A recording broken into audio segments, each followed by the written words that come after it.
You wear that uniform, big deal. Black as black, and the dirt of your skin and soul can't be scrubbed away. He snarled, his finger twitching on the trigger, the cold steel hovering inches from William's temple. Little did he know, the man he branded as skin-colored trash was a United States Army colonel, a warrior forged in battle. Just 10 minutes later, federal agents hauled him off, a traitor with no chance to plead or beg for mercy. What state are you in right now? Have you ever felt the sting of a police stop for no reason? The Ohio State Highway lay cloaked in a ghostly mist, the dawn sky still wrestling with shadows, as the first rays of sunlight stabbed through bare trees like jagged knives cutting into the morning chill. Williams pulled his weathered SUV to the roadside, its gray paint peeling like the scars of forgotten wars buried deep in his mind. The military surplus repair shop loomed solitary amidst cracked, desolate land, as if shunning all human touch. He stepped out, his crisply pressed uniform clinging to him, the colonel's rank on his collar gleaming, faded ribbons whispering tales of blood and fire from distant battlefields. His hands ached with the memory of a near-fatal clash on the Syrian border, yet that pain never faltered his stride. A soft beep from the biometric watch on his wrist, 7:05 a.m., marked his quiet mission to repair a piece of his past. Which city of the United States are you watching from? Drop a comment and share with us if you have any confrontation with the HOA. We'll narrate your story on our channel. Loose badge. To others, it might mean nothing, but to him, the uniform was his backbone, his oath, his honor. One crooked detail would be a betrayal of himself. Before he could even close the car door, a police siren suddenly pierced the quiet, like a knife cutting through stillness. A black and white patrol car charged forward like a hungry beast that had caught the scent of prey. Tires screeched sharply on the pavement, throwing up waves of tension. From inside the car, a white policeman stepped out, walking slowly, but with eyes that clearly showed contempt for anything unlike himself. A cold arrogance as hard as steel and a violent power oozing from every step. He did not need a reason, he only needed a target. Show your papers. It was not a request, but an order. Blunt like a punch to the face. He did not even bother to look at William, his hand pressed firmly on his holster, ready to pull the trigger at the slightest move. Not to defend, but to kill, for amusement, for intimidation, to satisfy a thirst for power granted by a system that allowed him to shoot without asking permission. William turned calmly, his voice steady as steel. I just stopped to buy something. The car was parked legally, but that answer only made the policeman's gaze colder, as if hearing a slave dare to argue with his master. He looked at William, not as a human, but as a beast that could speak. A soldier. Why are you wearing that clown suit? Halloween's long gone. Or did you borrow it from some junk shop at the flea market, pretending to be a soldier to beg money? He laughed, a laugh like a sound from someone long dead inside. Every word was a slash cutting deep into the soldier's pride. Standing before him, William did not reply, only pulling out his military ID, a card that had once proved he was alive after his unit was torn apart in an ambush in the African desert. But to this man, it was just a toy. He barely glanced at it, waving his hand as if shooing a fly. Captain, Major, or do you think wearing a uniform means you're immune to death? Black folks like you are best at playing victims, but you forgot. You're never victims, you're the problem. William stated his name, rank, unit, and code. Each word was like an iron bullet, cold and precise, but the other man only smirked. I see a black guy in a soldier's outfit driving an old car. Temporary plates reeking from 3 kilometers away. What you got in the trunk? Drugs, illegal guns, or some corpse you're hiding? His voice surged like a frenzy, spitting each word with sick pleasure. This was no longer a check. This was hunting. William stood straight. You are abusing your power, but that warning was like pouring water on stone. Brooke did not need the law. Brooke was the law. He shouted, "Get on your knees. Didn't you hear me, you dog?" He yelled as if demanding the world bow to him. But William did not move. No kneeling, no fear. A sharp shot cut the air, a bullet fired close to William's left ear. Close enough to tear his eardrum, painful enough to turn noise into permanent silence, not to kill, but to torture, to humiliate, to say, "I can kill you, and no one will do anything."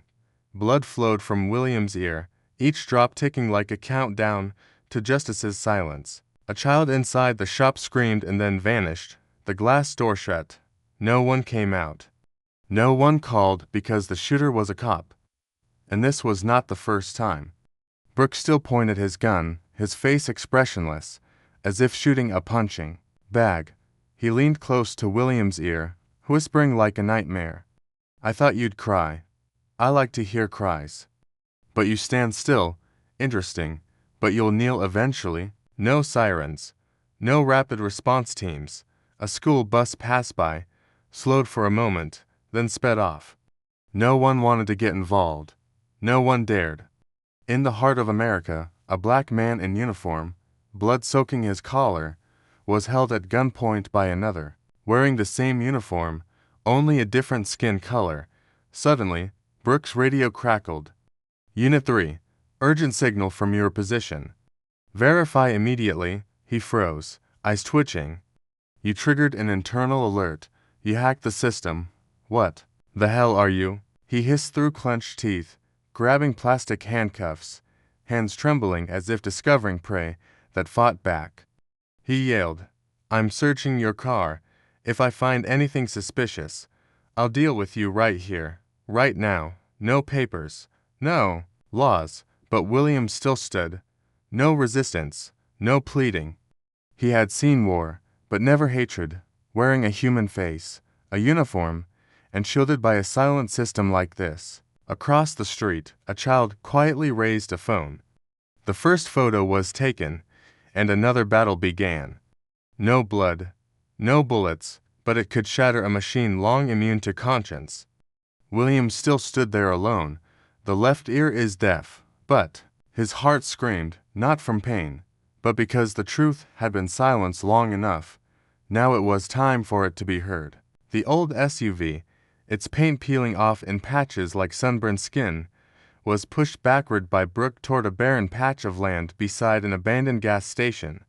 This station, once a resting spot for solitary travelers, had now become a rusty skeleton of a decayed urban memory.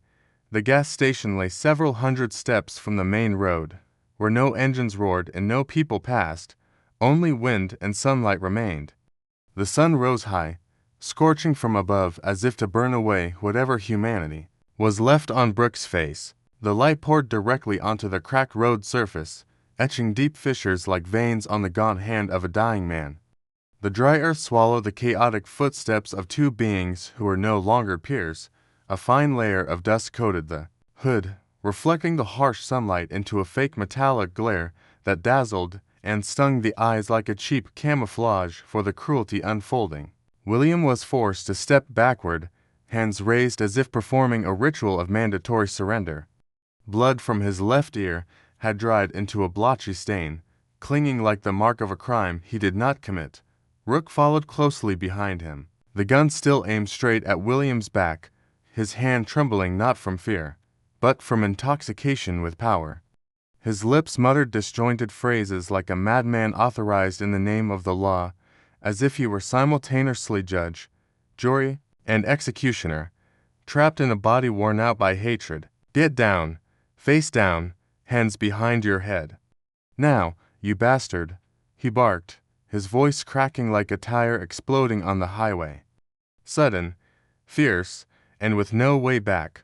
No trace of official language remained, only bitterness, cruelty, and bloodlust.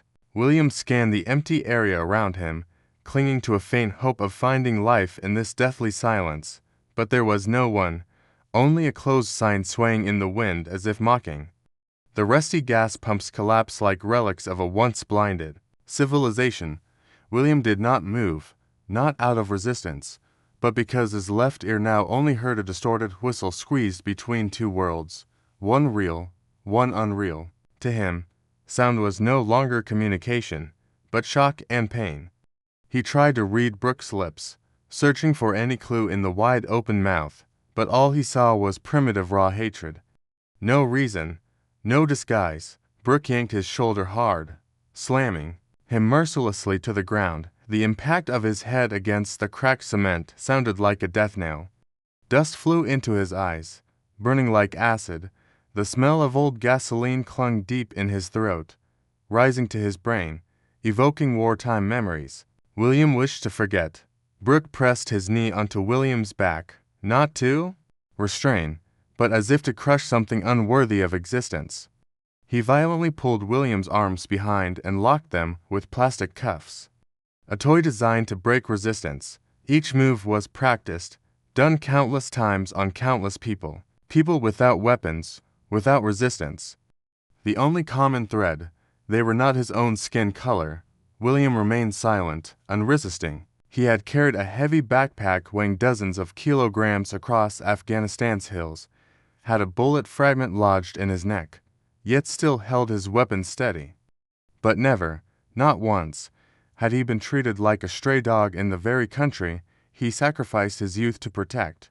Brooke panted heavily, like a beast that had just subdued its prey. No longer the breath of a public servant, but that of a sick man finding pleasure in brutality. He began to search, tearing through each pocket, tossing military items onto the ground. The Army ID card fell to the cold concrete with a clack, a final echo of dignity thrown down. Brooke bent to pick it up like garbage, squinted at it, then sneered with sarcasm. Military code printed with photocopier ink. He spat coldly before flinging the card away like a crumpled scrap of paper. Sunlight filtered through dry branches, shining directly on William's face, where sweat mixed with dirt, creating a mud of false humanity. He did not struggle. His ears still buzzed, his head ached.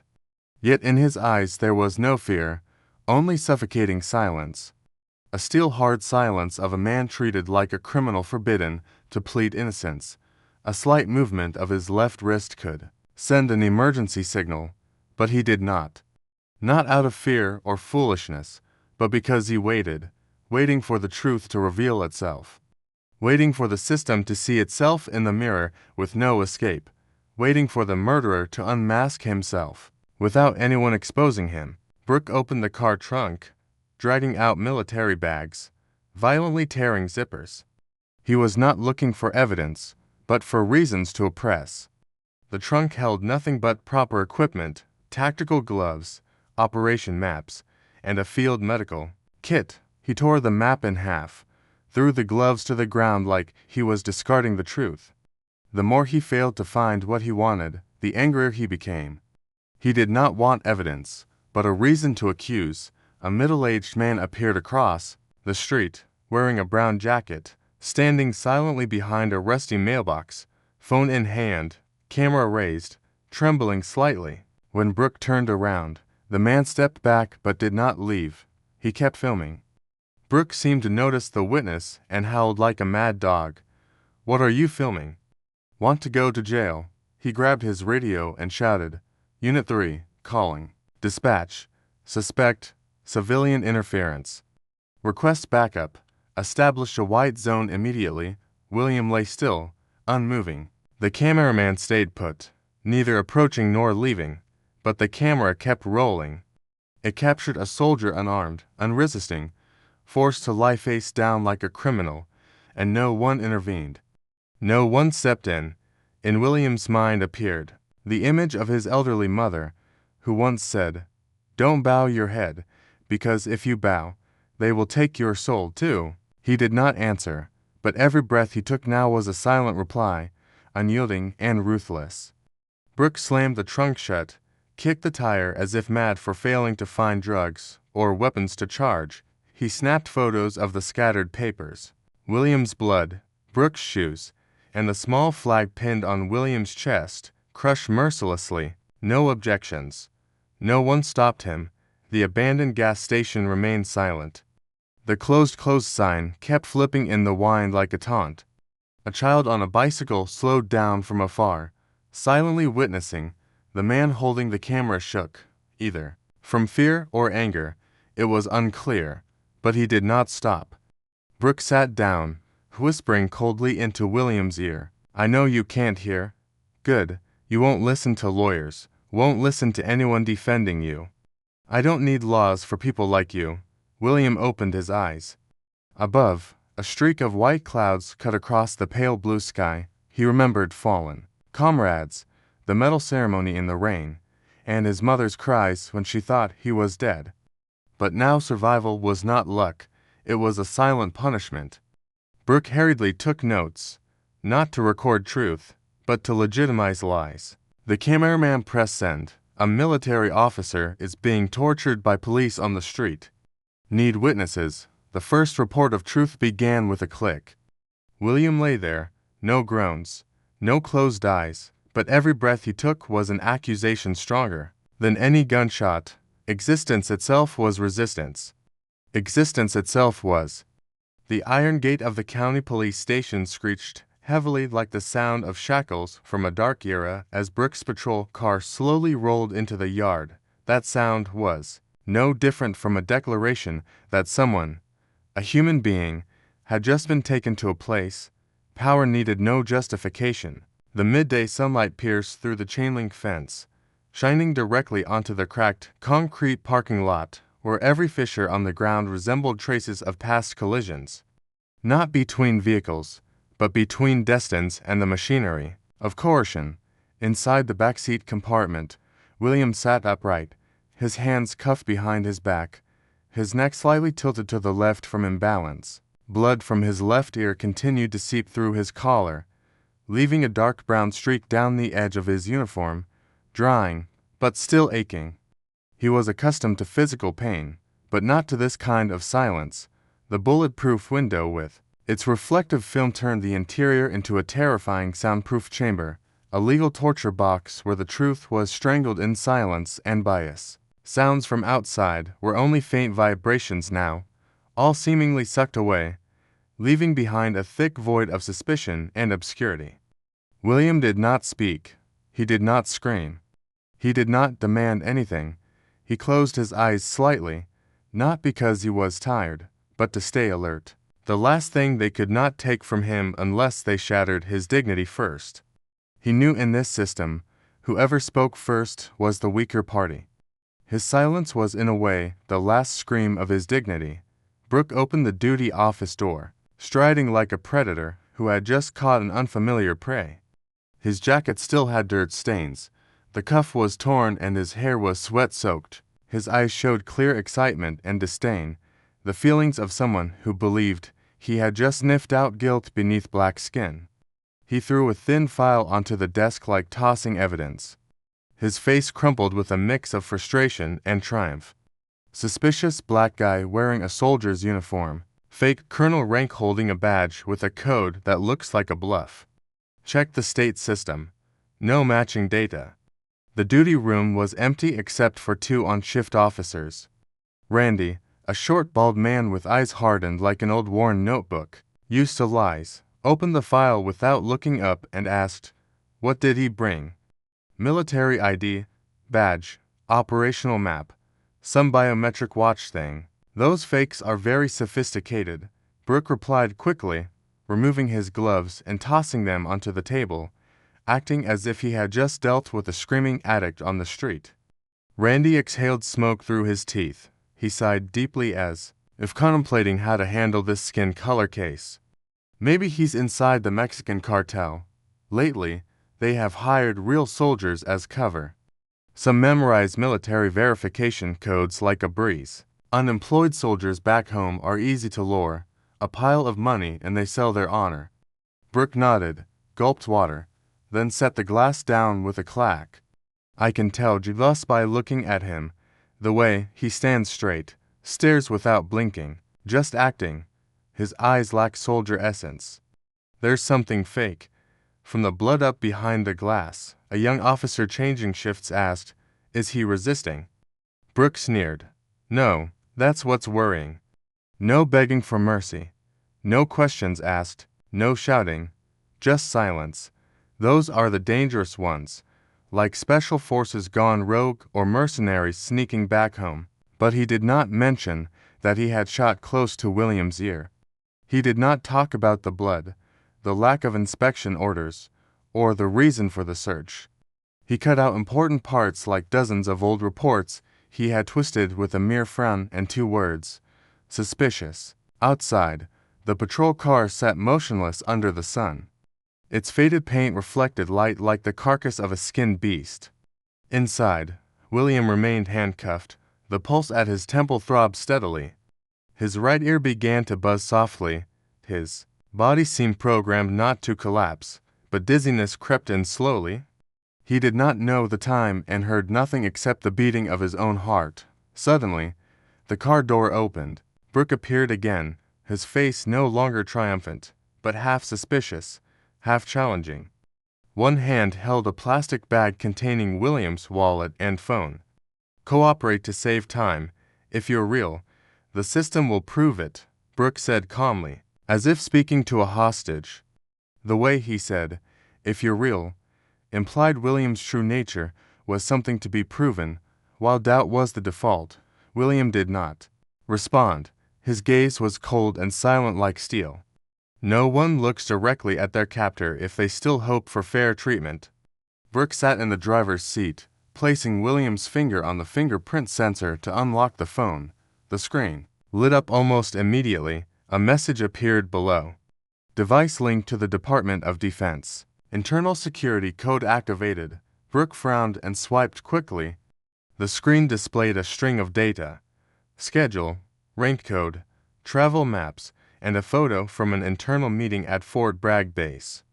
There was time, coordinates, confirmation code, Echo 7. He saw a message from the contact command unit. "Your location is being tracked. Do not respond. We are en route." He paused, staring at the screen longer than a second, enough for William to recognize the sign. Not recognition, but panic. Brooke nodded, not in confirmation, but denial. "You guys staged this well, even built a fake data system. But you won't fool me," he said, shutting the phone and stuffing it back in the plastic bag. Without reporting, saving, or transmitting any signals, he chose to erase, to blind himself, to believe doubt. It was easier than facing his own mistakes. William watched. He could not hear the conversation, but he saw the movements, the slight twitch in Brooke's eye, the trembling in the hand gripping the phone. That was no doubt. It was fear, but Brooke would never admit it.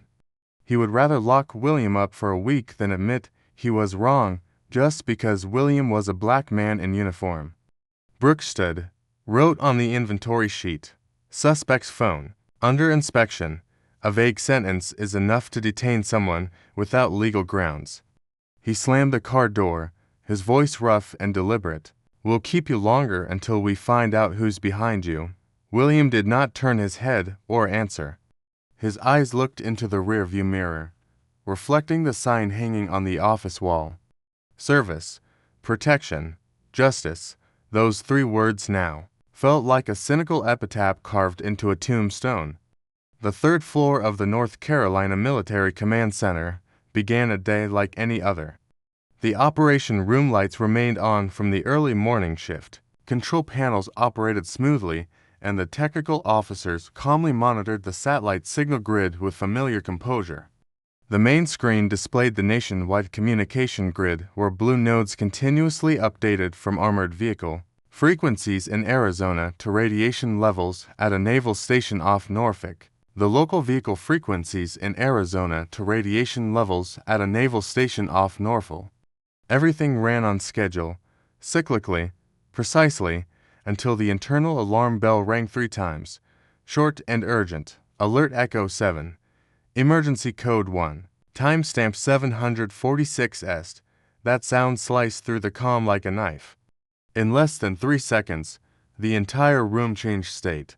No one continued their tasks. All eyes focused on the central screen, where a red icon with the identifier Echo 7 blinked steadily, clearly visible on the Ohio map. No one in the room questioned it. They knew this was not a false alarm. This was a Level 1 alarm code, an absolute emergency. and only one person had the authority to activate it: Colonel William Jackson. He held the Alpha-level strategic command position with access to the deepest encrypted combat network of the Federal Defense Force and was the only person in the area equipped with the tamper-proof biometric emergency signal device implanted in a tactical wristwatch. This device could only be activated by a unique hand motion sequence formed from the owner's fingerprint and mechanical hand movements. Lieutenant Starks, one of the most experienced coordinators, immediately stepped to the control panel, lowering his voice, but sharp, "Verify signal."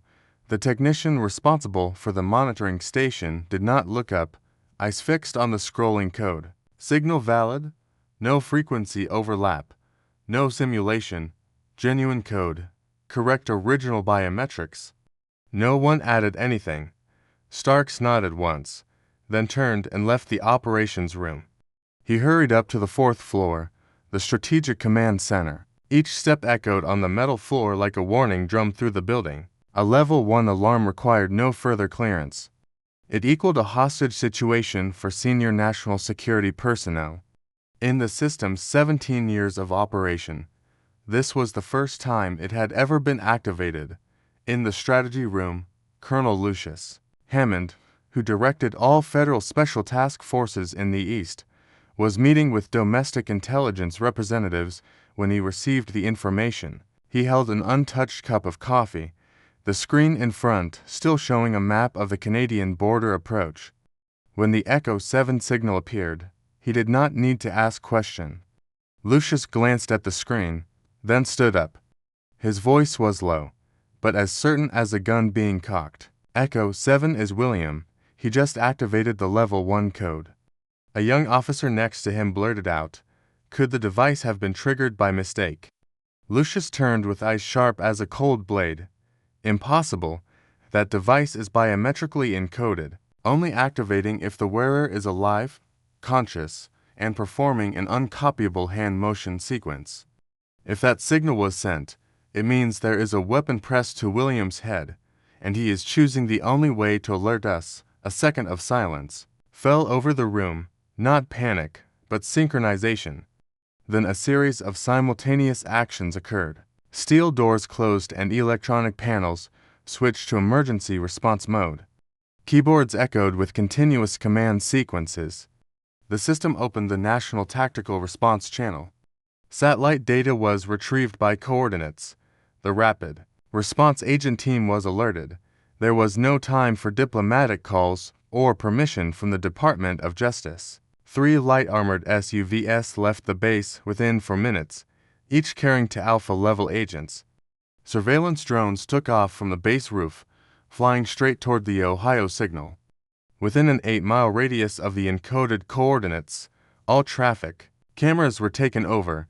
The drone footage was highly detailed, close to ground level. Audio from a traffic camera near a gas station at 7:41 captured a gunshot and an angry man shouting, "Get down.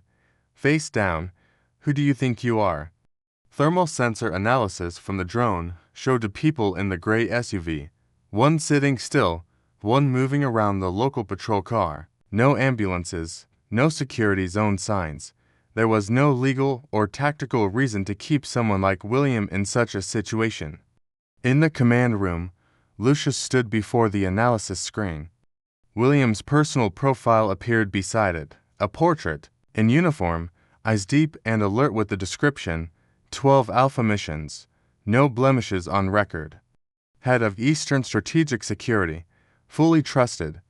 Directly below was the red signal from the wrist device, still blinking steadily every 10 seconds. Each blink was a heartbeat, not just of William, but of the entire system working to protect him. Lucius spoke quietly, but every word was icy. If someone has a gun to William's head, they should start writing their will. No one in the room responded. No laughter. No unnecessary questions. Orders were transmitted directly to the satellite system, to the Alpha team, to the nearest domestic mobile unit in the signal area. No one called it an investigation anymore. No one intended to clarify anything. They were going to end it precisely, decisively, without negotiation. In Ohio, William still sat in the patrol car, handcuffed. Dried blood had congealed under his collar, and each pulse at his temple throbbed like a hammer blow. His left ear no longer heard clearly. The burning sensation at the back of his neck and the jolts inside his skull indicated serious injury. He did not know the drones had been deployed. He did not know agents were coming, but he knew one thing. The red signal on his wrist was still lit. It was the only connection he had to the world beyond the invisible walls tightening around him. A lighthouse, silent but impossible to ignore. He could say nothing. No one could hear him. Yet he was still controlling the entire game just by surviving and activating the one and only alarm code that only he was authorized to trigger. Survival itself was a form of combat.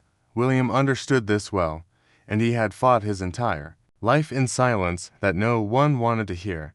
The main intersection remained silent, the harsh midday sunlight beating down on the dry ground a rainless night, as if the entire space was holding its breath, waiting for something about to explode. The old gas station stayed closed, the sign reading closed, motionless, with only shimmering oil stains under the patrol car.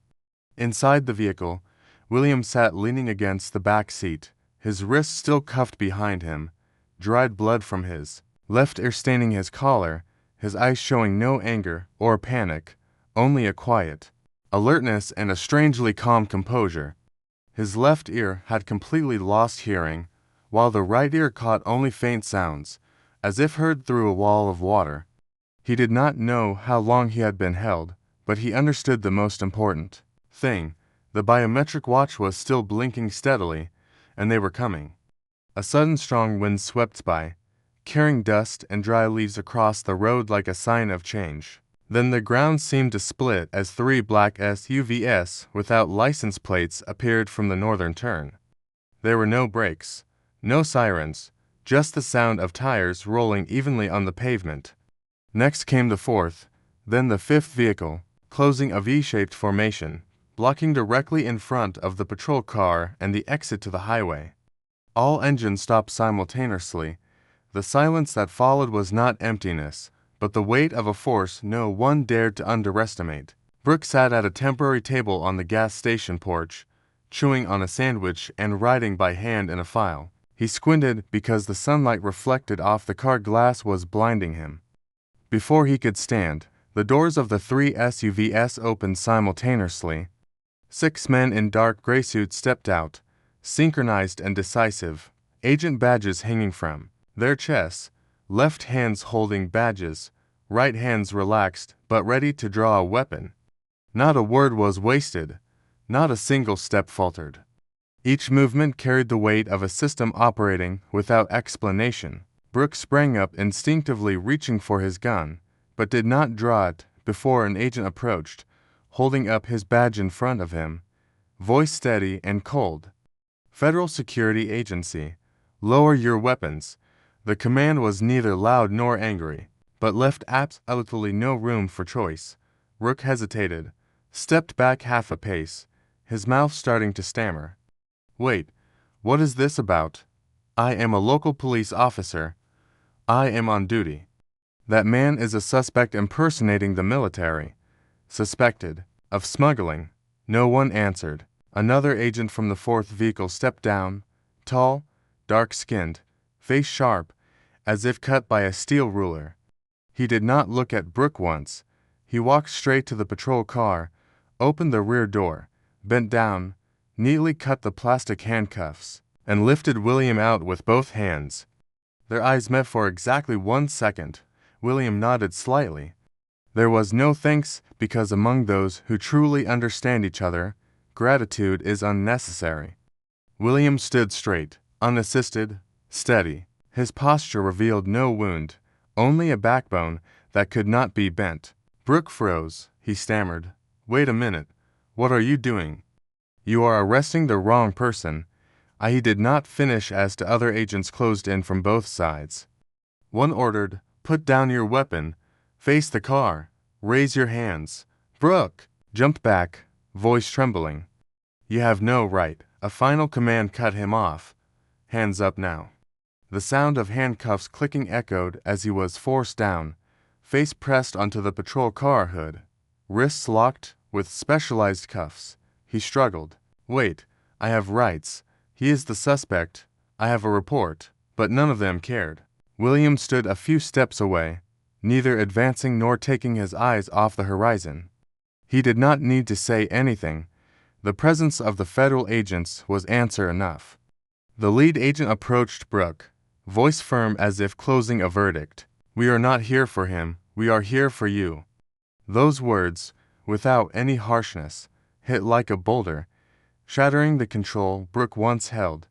The ground beneath him seemed to collapse, dragging down all the power he had deluded himself into possessing. No sirens, no cameras, no crowds. Only footsteps echoed on the dry earth, and the wind whispered through the gaps of truths once concealed. Brooke was dragged away like a criminal. No further proof needed. William remained standing, eyes fixed, on the end of the road, where the midday light stretched into a thin white thread. Blood on his collar had not yet fully dried. But with every step he took away from the scene, he struck a counter blow against the seemingly invincible system. He did not shout. He did not struggle. He did not fight back. He only needed to survive long enough and wait for the right people to arrive, and today they had come.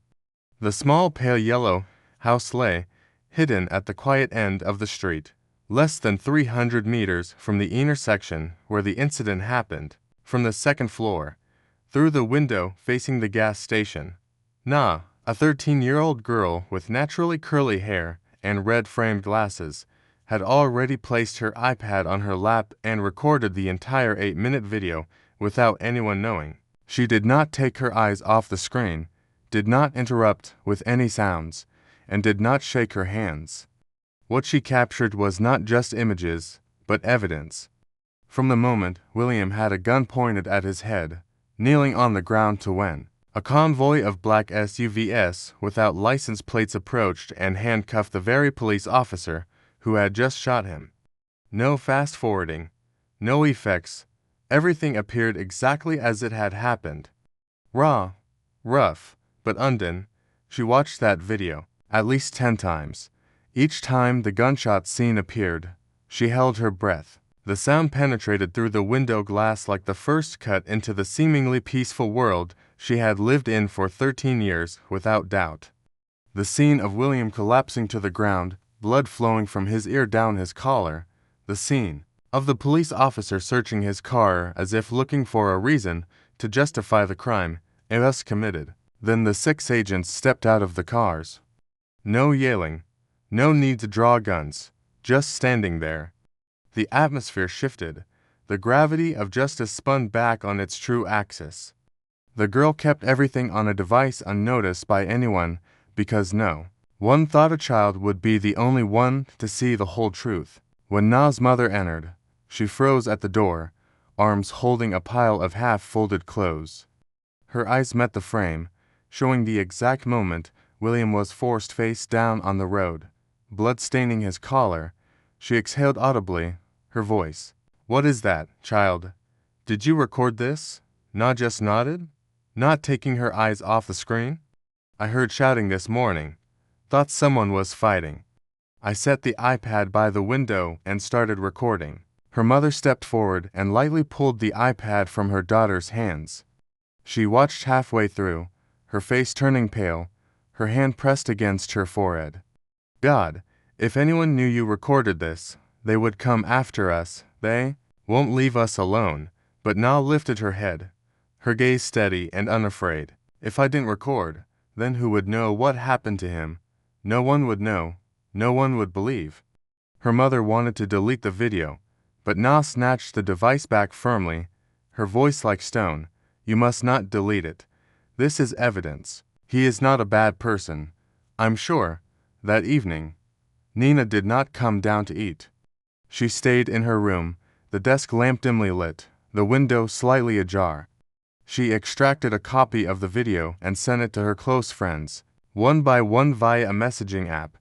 No captions, no commentary, just a brief message. Watch all. Liam, her best friend, was the first to respond. Unbelievable. Right here in our town, another friend added.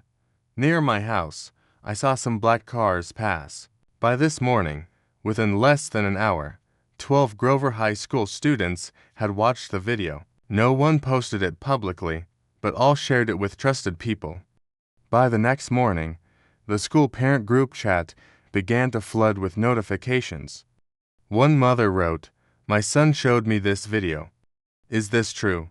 Another replied, "I recognize the officer. It's Brooke. He gave me a ticket last month just because I parked outside the lines." A third wrote, "I once saw him yell at an old man for walking a dog off leash. Now it's clear if he dared to treat a military officer like that." Messages started flooding like waves. The clip had not been publicly posted yet, but it had begun living another life quietly, powerfully, and uncontrollably. It spread to the neighboring elementary school's parent group, then to local veteran groups, then to retirement clubs. Someone extracted the gunshot sound and added text at the bottom. "Is this how a soldier is treated in this town?" No explanation, no call to action. That question echoed like an accusation etched deep in hearts. On the second evening, Na's uncle came to the house. He was a quiet man, thin, often wearing Bluetooth headphones, even at meals. Working in video post-production for an independent news agency in Cincinnati. When Na showed him the clip, he did not ask questions or interrupt. He silently watched it once, then rewound and watched it again. At the final scene, William being uncuffed and standing up while Brooke was pinned face first onto the patrol car hood, he pulled out his phone and called the editor. "I have something. Must see it now." Recorded start to finish. No cuts. No edits. Dirty, raw, real, and undeniable. Na looked at him, whispering, "Do you think they will really post it?" He nodded, placing his hand gently on her shoulder. "You just did what many adults never dare to do in a lifetime. Not because they don't know how to record, but because they don't dare to keep what people want to erase." That night, Na opened the video again, without fast-forwarding or skipping any part. When she reached the part where William looked up at the sky, his hands bound and ear bleeding, she placed her hand on the screen, whispering as if talking to a stranger, "I don't know who you are, but I think you have protected many people. Now it's our turn to protect you." The light from the iPad reflected on her glasses, casting a glow on her tilted face in the night. The breeze from the window carried the smell of exhaust and the stifling heaviness of a town proud of its peace. But that peace had just cracked, and the crack began with a 13-year-old girl sitting by the window, holding an iPad, and daring to believe that the truth is something no one has the right to bury. The newsroom of the local TV station WYVO sat modestly in a 2-story building, its yellow walls faded and stained by time, serving as a physical testament to decades of stagnation and quietude. This place used to cover only minor events: the Spring Cake Festival at the church, a minor collision at a traffic lightless intersection, or local council meetings with many empty seats and sporadic coughs blending with the dry whir of ceiling fan. No one ever imagined that one day from this small room, a video clip would emerge powerful enough to ignite a national shockwave. That morning, an intern reporter less than 3 months into the job was the first to open the file. The email had no subject, no clear sender, no attached description, only a brief line written hastily as if in flight. "Urgent delivery. Must watch." Fully before deletion, he pressed play. 8 minutes later, the newsroom seemed to freeze. There was no dialogue in the video, no background music, no effects. Yet the silence was the loudest sound. Everyone stopped working, turning to watch the screen. Some stood up suddenly, gripping the edge of the table. Others held their breath, lips tightly pressed. One muttered, "No way, not here. It can't happen in this town." On screen, the image was chillingly clear. A man in military uniform was pinned, face down on the pavement by local police, blood spreading from his ear, hands cuffed. Not resisting, not speaking. The climax came when a federal agent clearly identified by uniform and badge approached, subdued the police officer before the surveillance camera, acting swiftly and decisively, impossible to mistake as a misunderstanding. No one edited the footage. No commentary was added. It was raw truth, and because of that it pierced through every layer of hypocritical defense. The news chief, a woman with over 30 years of journalism experience, from tape cameras to digital television, said nothing. She quietly approached the editing computer, typed for words as the headline for the first broadcast. Who is he? No sensationalism, no clickbait, no embellishment, just a basic question, yet like a drill piercing the heart of a society accustomed to indifference. Less than an hour later, the video was posted on WYVO's official social media account. No promotion, no ads, no sharing campaigns. But within 30 minutes, the comments section exploded. Why is the federal agent protecting a black man arrested by police? I recognize the medal on his chest. It cannot be fake. If he is a real soldier, why is he treated like a criminal? Who is William? A flood of questions poured out like a torrent. The initial question, who is he, quickly became a louder echo inside every individual, every community. How long have we ignored this? 2 hours later, the first hashtags appeared. Echo 7, Colonel William, Justice in Uniform. Who is he? Twitter went viral on Facebook. The video was shared tens of thousands of times. By midday, a recurring phrase emerged. I don't know who he is, but he does not deserve to be treated this way. Netizens began analyzing each frame, zooming in on the name tag, tracing every blood stain, every button, every rank insignia as if decoding a mystery. Those with military experience immediately recognized the rank colonel. This man was not an ordinary citizen. He was a former commander, a protector. The first to piece together the story was Reed Kessler, a freelance journalist living in another state. No office, no newsroom, just a laptop and terabytes of personal data collected over 10 years investigating military secrets. Reed was the kind of person rarely invited to talk shows, but called the living database by veteran investigative reporters. When he checked the number on the military ID, the name Echo 7 appeared in a file once encrypted by the Department of Defense. After 3 hours of relentless digging, he posted a brief blog. This is not an ordinary man. Under the headline, Reed listed buried facts. William had led 3 hostage rescue missions in the Middle East, negotiated on the Syrian border in a mission involving only 5 Americans, and never appeared in the media. No interviews, no televised profiles, no public honors. He existed to do the work others did not want to speak of in the shadows for the nation. And now light had found him, not because he spoke out, but because he was forced into silence with a gun butt, humiliation, and luckily a camera. Reed's article was shared by veterans as testimony. A man who served alongside William wrote, I know him. He doesn't need to shout to be heard. His silence is the alarm bell for an entire system. In the small town where William grew up as a teenager, inside a small public library, a high school teacher printed Reed's article and posted it on the bulletin board. No one removed it. No one defaced it. During recess, a student stopped in front of the paper and read aloud, If William is treated like this, are people like us any safe? No one answered, but the question was recorded, photographed, and shared millions of times. And within those shares, no one asked, Who is William? Anymore, but began to ask, Who are we? That night, the WYO newsroom did not turn off the lights. As usual, the news chief sat alone, playing the clip for the 10th time. When William's image appeared, looking up at the sky while surrounded, she quietly typed one more line, preparing for the morning broadcast, not sensational, not accusatory, just 5 words, when truth is no longer afraid. The apartment where William was taken after being rescued by federal agents was located on the third floor of a gray-stone building nestled in a quiet residential area about 3 miles from the town center. It was a temporary shelter arranged by the Department of Defense, a kind of semi-anonymous facility. No signs, no nameplates, but guarded by two rotating security officers and a nurse on night duty. The apartment was not spacious, with gray-painted walls, wooden floors worn by time, and furniture so sparse it felt almost bare.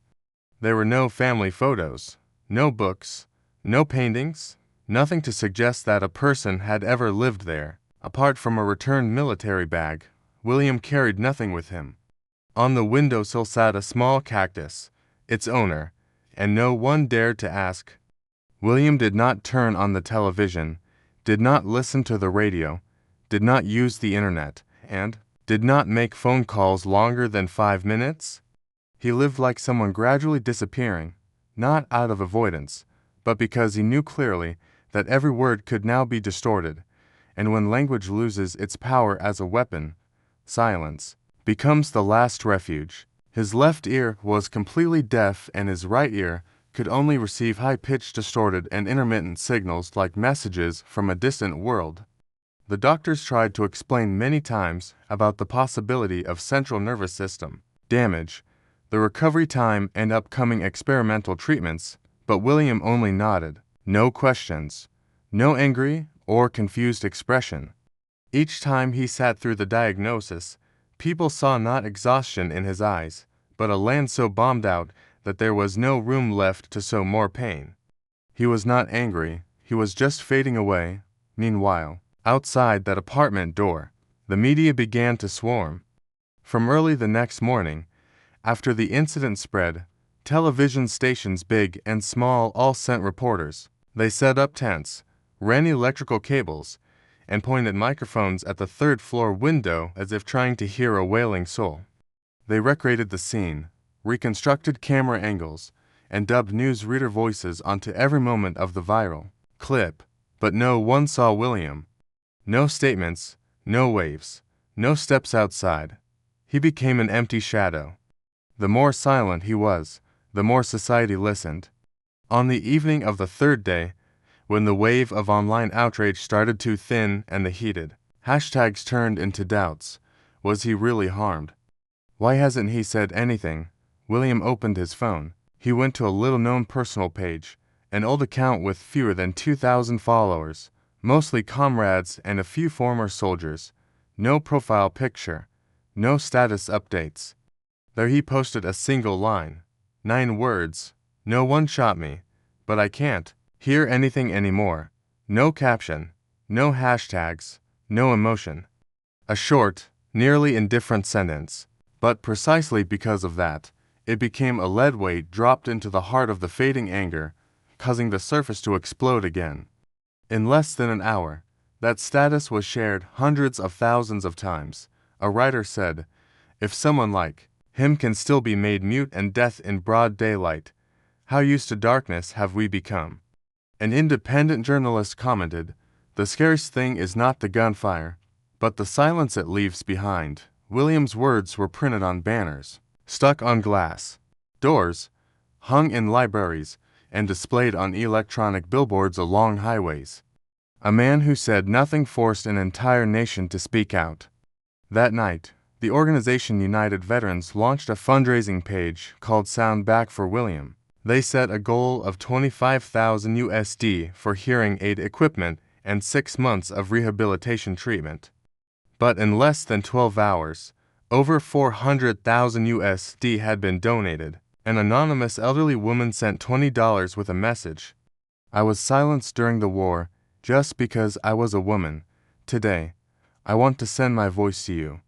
A 10-year-old boy with his mother's help wrote, "I don't know who you are, but if you can't hear anymore, I will tell stories with my hands." Along with it was a crudely drawn but deeply moving picture. William standing between 2 children, holding a flag high, his face still stern as in the video. William read every line. No one knew what he thought. The nurse asked if he wanted to respond, and he just shook his head, then wrote on paper 1 line, "Enough. They are speaking for me." And when night fell, The apartment lights went out. No more light shining from inside onto the window, but that sentence kept living on. Entering conversations at street cafes, morning lessons in schools, hospital walls, and prayer meetings, a man once ordered to be silent became the reason millions raised their voices. And in the darkness of the room, where no sound remained, William understood clearly. Sometimes you don't need to scream for someone else to fall silent. You just need to write and let them listen instead. The community meeting was held in a small hall in the center of the town, a place previously used to launch tree planting campaigns, distribute face masks, or pass building regulations. But tonight, the seats were filled from the front row all the way to the walls at the back, with people pressed shoulder to shoulder, spilling out beyond the glass doors. No official announcement was made, no flyers handed out. Only a rapidly spreading message circulated among neighborhood groups. If you still believe in the law, come to the hall tonight. Inside, fluorescent lights shone down on a long wooden table where 8 people sat in a row. None were government officials or media representatives. They were teachers, mechanics, lawyers, a single mother, and an old soldier. One man named Raymond Ellis had served in Iraq with gray hair and a slightly stooped back, but his voice was clearer than anyone else in the room. I used to fight under William. When we were in the unit, he didn't need to shout to make anyone quiet. He just stood there. I saw him walk into the tent of a captured rebel, unarmed.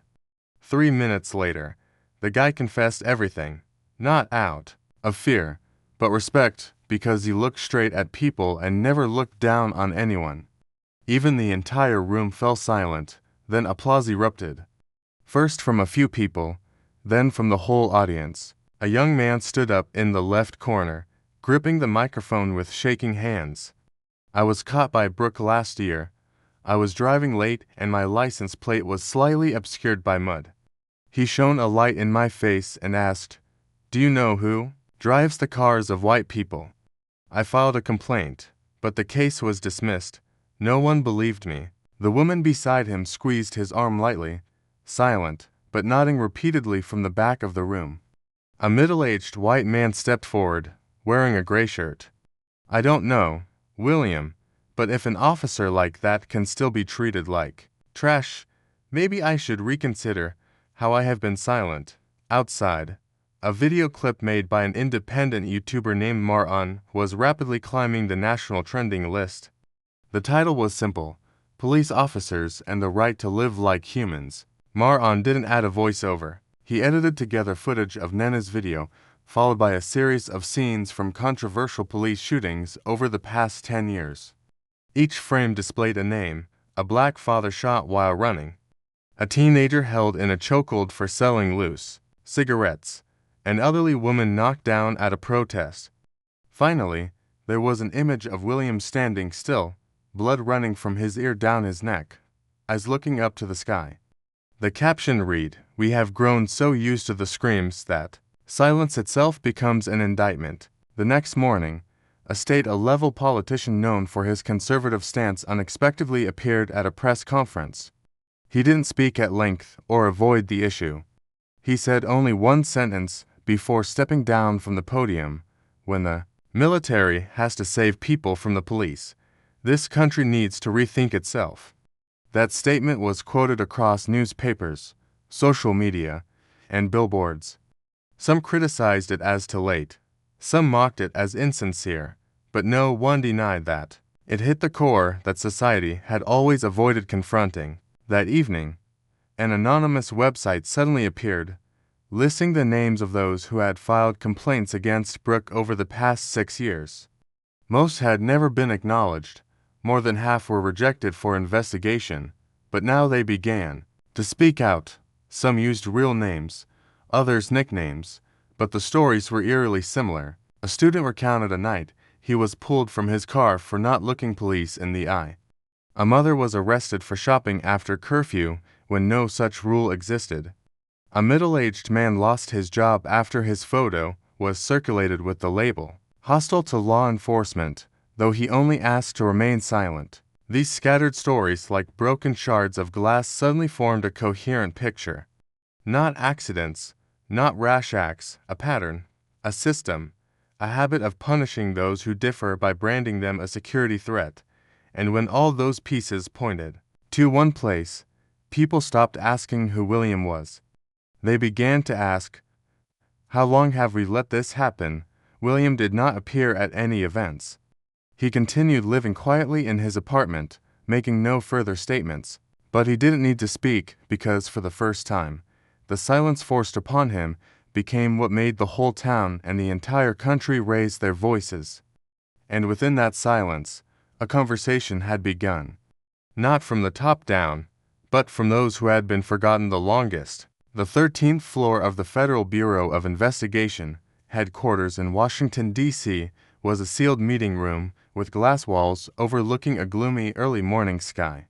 Yet the atmosphere inside was cold and tense like taut steel wire.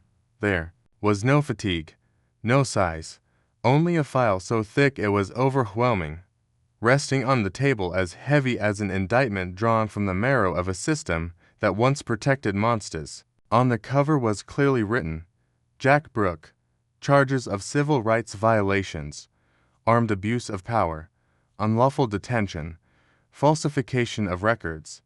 Brooke, who once wore a police uniform as a shield to torment others, was no longer listed among the law enforcers, but had officially become a federal investigation. For 16 years, whenever complaints arose, familiar phrases were cited, like a worn-out spell, unclear circumstances, insufficient evidence, suspected resistance. Each time was another moment the truth was suppressed, another time the victim was buried in silence.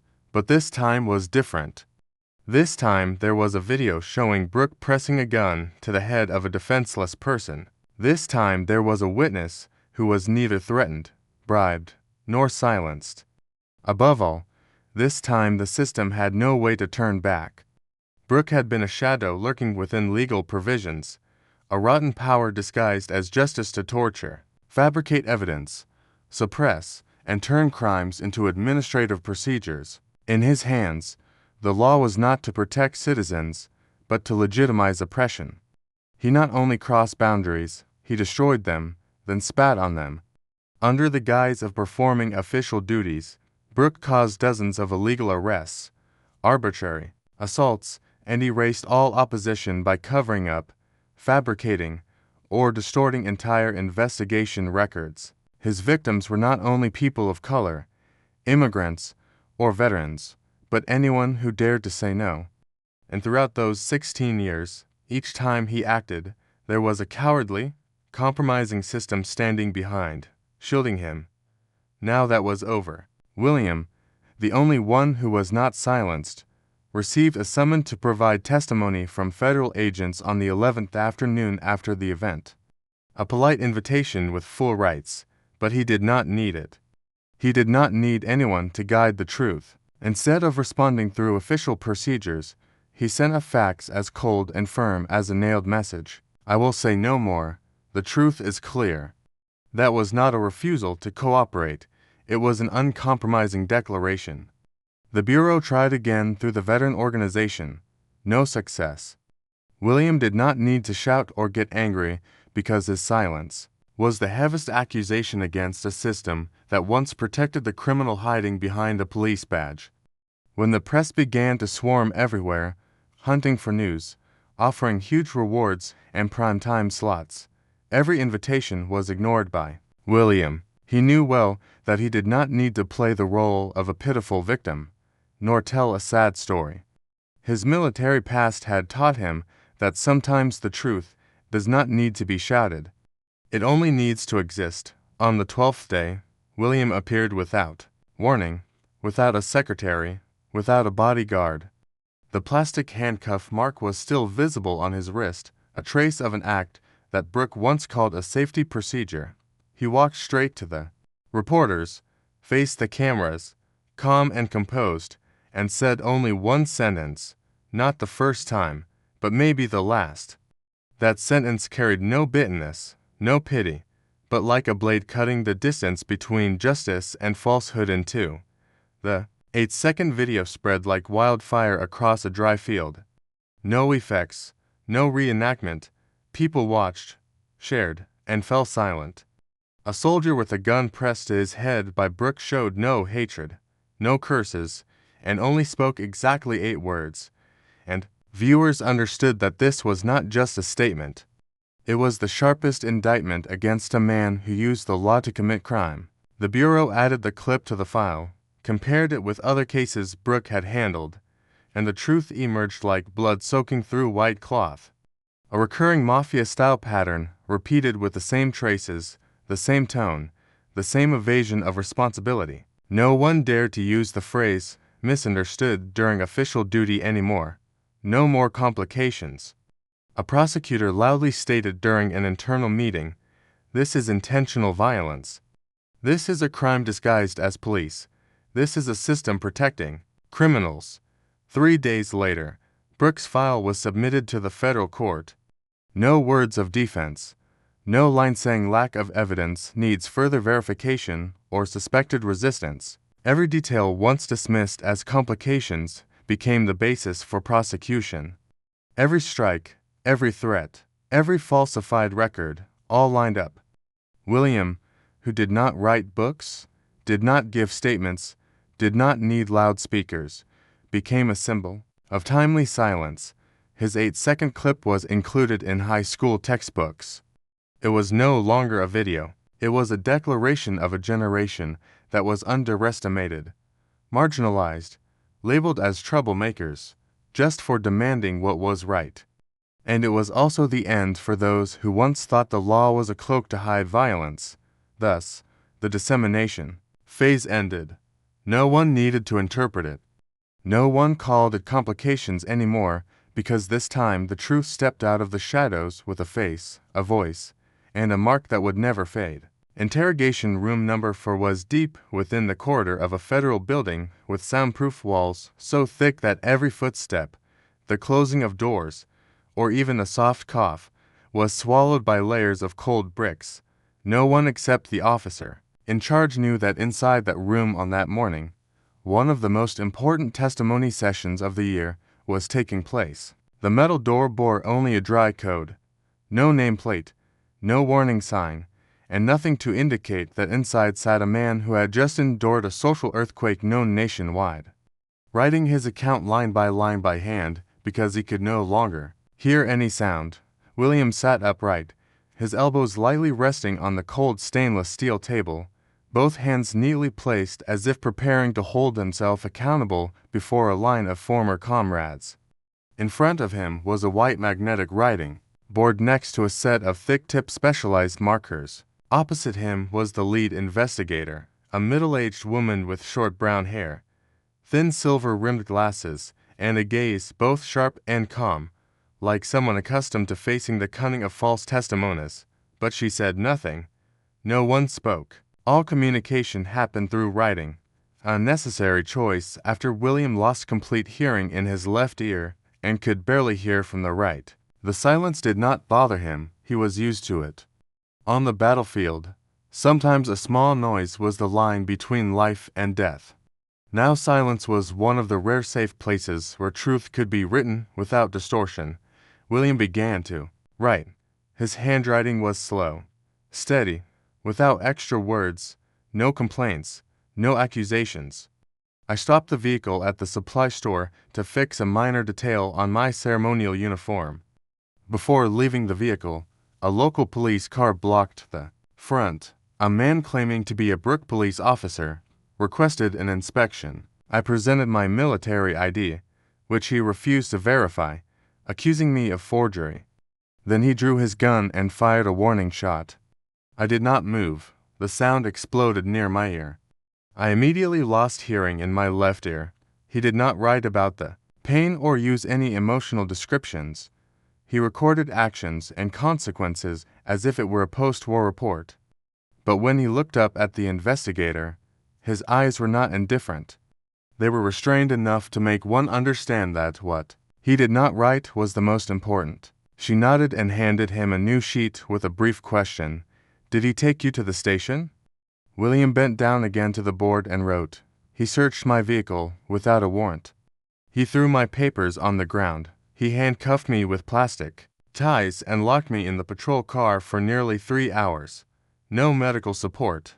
I did not resist. He did not need to write that he was treated like a criminal. Every word he wrote spoke louder than any accusation spoken by others. The investigator remained silent for a long time before writing a shorter but heavier question. Do you want to file a lawsuit against Brooke? This time, William did not write. Immediately, he put the pen down and looked directly at her. His gaze contained no anger or pleading. There was only one thing: cold faith in a system he once fought to protect, now forced to confront himself. Then he picked up the pen and wrote a single sentence, sharp as a military order. I do not seek revenge. I need the law to be properly applied. The investigator paused and wrote nothing more for a long time. She simply read that sentence again, not as testimony, but as a moral declaration, freshly written by a man who could no longer hear, but compelled everyone else to listen. No one raised their hand to object. No lawyer interrupted. No judgmental voice was heard. But it was precisely this silence filling the entire room that made William's words undeniable. He continued, leaving no detail out. Yet he never blamed anyone, never insulted Brooke, never accused the system. He only documented every wrongful act, every unlawful action, and every resulting consequence. He let the facts condemn themselves. He did not elevate himself to the status of a victim. He maintained the stance of an officer, someone who knows when to issue orders and when to write reports, for history to draw its own conclusions. The end of the interrogation, when William stood up, the investigator's eyes never left the last sentence he left on the whiteboard. I learned in the military that people listen more when you do not have to repeat yourself. That was not just battlefield experience. It was a survival principle in a noisy society where shouting is often labeled as opposition and silence is seen as acceptance. But he chose a third way to write clearly, accurately, and uncompromisingly, and let the remaining silence speak for what no microphone could capture. That day, the testimony file was sent directly to the federal prosecutor's office, not through local police. No internal notification. The copy was specially sealed.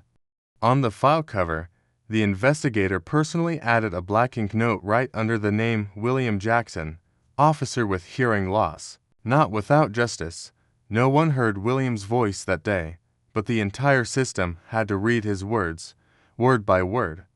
And this time, no one was allowed to pretend they were deaf anymore.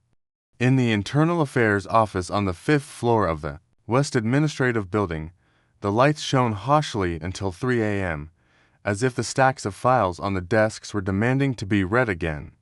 Sealed documents from many years ago were gradually unsealed, dust of time falling away to reveal a truth everyone once tried to forget. Most of the papers bore labels such as no evidence, case closed, or internal handling. But the name Jack Brooke appeared densely like blood stains spreading across the pages, invisible without even searching. Over his 8 years as deputy sheriff in this county, Brooke left behind not only footprints of power, but long chains of covered-up cases, complaints never addressed, and cries for help erased mercilessly before they could even be voiced. Papers were haphazardly clipped together. Reports lacked signatures, and many documents were just internal notes with no confirmation from victims. They called these silent complaints because in a rotten system, the voices of the vulnerable held less value than the shake of a head from a commanding officer accustomed to hiding crimes in drawers. Maria, a newly assigned inspector from the Federal Oversight Department, leaned close to the scanner, flipping each page carefully as if disarming a bomb. She discovered shamelessly repeated irregularities. Intake dates mismatched with file creation dates. Content cut short, sections blurred as if someone deliberately erased traces with chemical. In one complaint dated March 12th, a black man named Malcolm Foster wrote, "Officer Brooke stopped my car without reason, made me take off my shirt in winter, called me a black dog. I filed a report, but no one accepted it." Below was a cold red note. subject unidentifiable. Accompanying it was a scrolled note. Subject has prior convictions. Not trustworthy. Not an investigation. This was a systematic dismissal. Maria found at least 14 similar cases, all discarded with the same indifferent justification. Among them, some lost their jobs without prosecution and others were forced to move out of the state. One case was dropped for lack of witnesses even, though two were ready to testify. Their reports never opened. This was no longer an administrative error. This was erasure, silencing resistance, throwing truth in the trash, and locking it away with the excuse of insufficient basis. The turning point came from a former archival technician who left the department 2 years earlier. He sent a short email to Internal Affairs. "I have held this too long." The attached file was a 2-minute recording captured by a hidden microphone.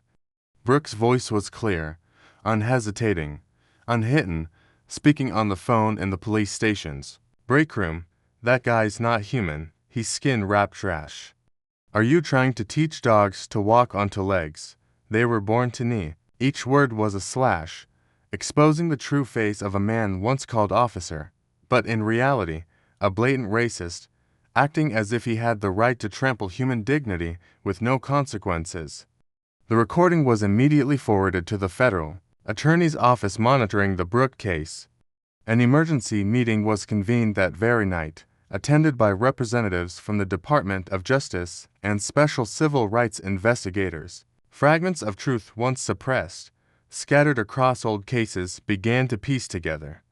A pattern of crime formed from torn complaints, ignored testimonies, to the vile words spilling straight from Brooks' mouth, all leading to one center: man shielded by a badge, a title, and a system that could silence anyone except one thing: evidence.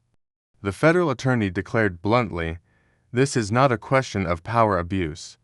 This is an organized, purposeful violation protected by an internal machinery that uses silence as armor." They demanded immediate federal prosecution, bypassing the local police department, because Brooke was no longer an individual.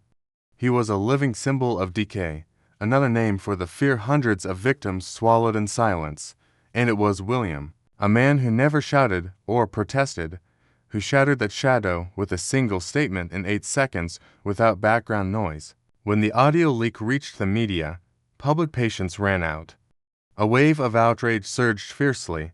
No one used the words mistake or negligence anymore. This was collusion and a cover-up. People began asking questions once dismissed as nuisances. How many accusations were thrown away? How many people knocked on doors in vain? And if William were not a colonel, a man with rank and background, who would listen to it? At the Internal Affairs office, Maria still sat before the piles of unopened files. She did not think this was merely an investigation. This was the moment when a machine that once lived by bearing truth was forced to open every page one by one for the first time, because this time no one was allowed to look away. This time there was evidence, and the truth once backed by proof could no longer be stored silently. The sealed federal courtroom that morning was secured behind 3 layers of security checks. Despite the absence of any defendants, public spectators, or media representatives inside, 12 people, 6 men and 6 women, sat in a semicircle before a large screen. Each had in front of them a sanitized copy of the case file, stripped of personal information to ensure confidentiality. The atmosphere was heavy and silent. No one spoke as the video played for the 3rd time. Images of Brooke drawing his gun from its holster, his shouting, the moment he pulled the trigger, causing William to collapse, the scene of William tightly bound while still in uniform, and finally the arrival of federal agents overturning the situation, all unfolded on screen. Though the clip lasted only 8 minutes, it felt stretched 2 hours. Each passing second tearing at the viewer's faith in what was called police serving the people. When the audio played next, Brooke calling a suspect human trash, no one flinched. Their eyes remained glued to the screen as if blinking might cause that terrible reality to repeat itself. An elderly woman sitting in the front row, a retired teacher from the neighboring town, placed her hand over her chest. As the video paused, she whispered to herself, "We used to think such things only happened in movies." A young sound technician, seated at the back, nodded silently, his eyes still fixed on the image of William restrained. He murmured, "If that were my father, I would never forgive." No one answered, but the way they sat in silence and then collectively turned to face the prosecutors standing at the corner spoke louder than any words. The presiding judge called for a vote. Ballots were distributed, and within exactly 8 minutes all were returned, marking one of the rare occasions when a jury reached unanimous agreement without debate. 12 out of 12 agreed to indict Jack Brooke on for federal criminal charges, using a weapon to threaten a federal citizen, abuse of power, discrimination in the execution of official duties, and intentional obstruction of justice. The hearing ended with a short gavel strike, yet the shock wave spread beyond the courtroom walls faster than any press conference could. Within just 1 hour, news of Brooke's official indictment appeared simultaneously across morning bulletins. Newspapers that had previously tread carefully with phrases like "suspected misconduct" now boldly splashed headlines declaring officer who aimed gun at military colonel indicted. Justice needs no further explanation. At the police station where Brooke once worked, those who had remained silent now exchanged uneasy looks. They understood that once the jury spoke, no one could treat this as an internal matter anymore. A gatekeeper told a reporter, "I saw him do that many times, but I thought no one could stop him." Now it's different. At a small cafe 5 blocks from the courthouse, William sat watching people pass by through the glass window. In his hands was a printout of the early morning news. His face was calm, yet his eyes were deep in thought. An old soldier leaned in and whispered, "They indicted him, William." He nodded without speaking, gently touching the paper as if to confirm that it was no longer a dream. He felt neither joy nor pain, for he knew the truth required time, and this time was on his side. That afternoon, the indictment documents were sent to the federal prosecutor's office, stamped urgent. The district's chief judge signed a new arrest warrant, this time with no option for bail. In the accompanying report, the prosecutor wrote a single sentence to superiors: "This is not a trial of an individual.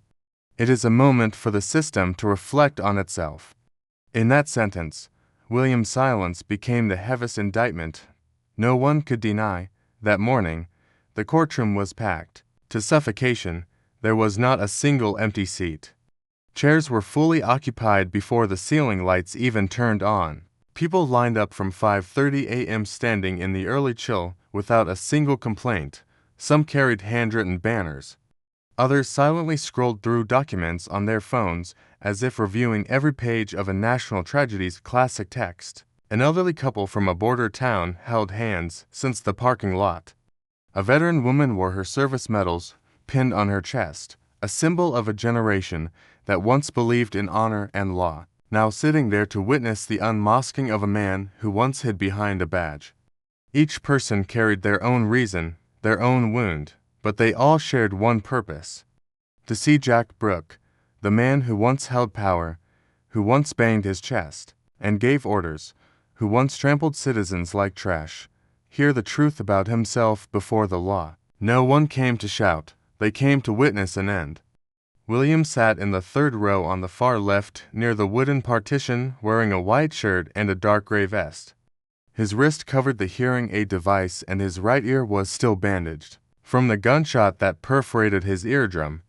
He was not a witness, not listed to speak, and not allowed to take the stand, but he was there not to confront, not to retaliate, but to listen, something Brooke had never done with anyone. The judge signaled the start.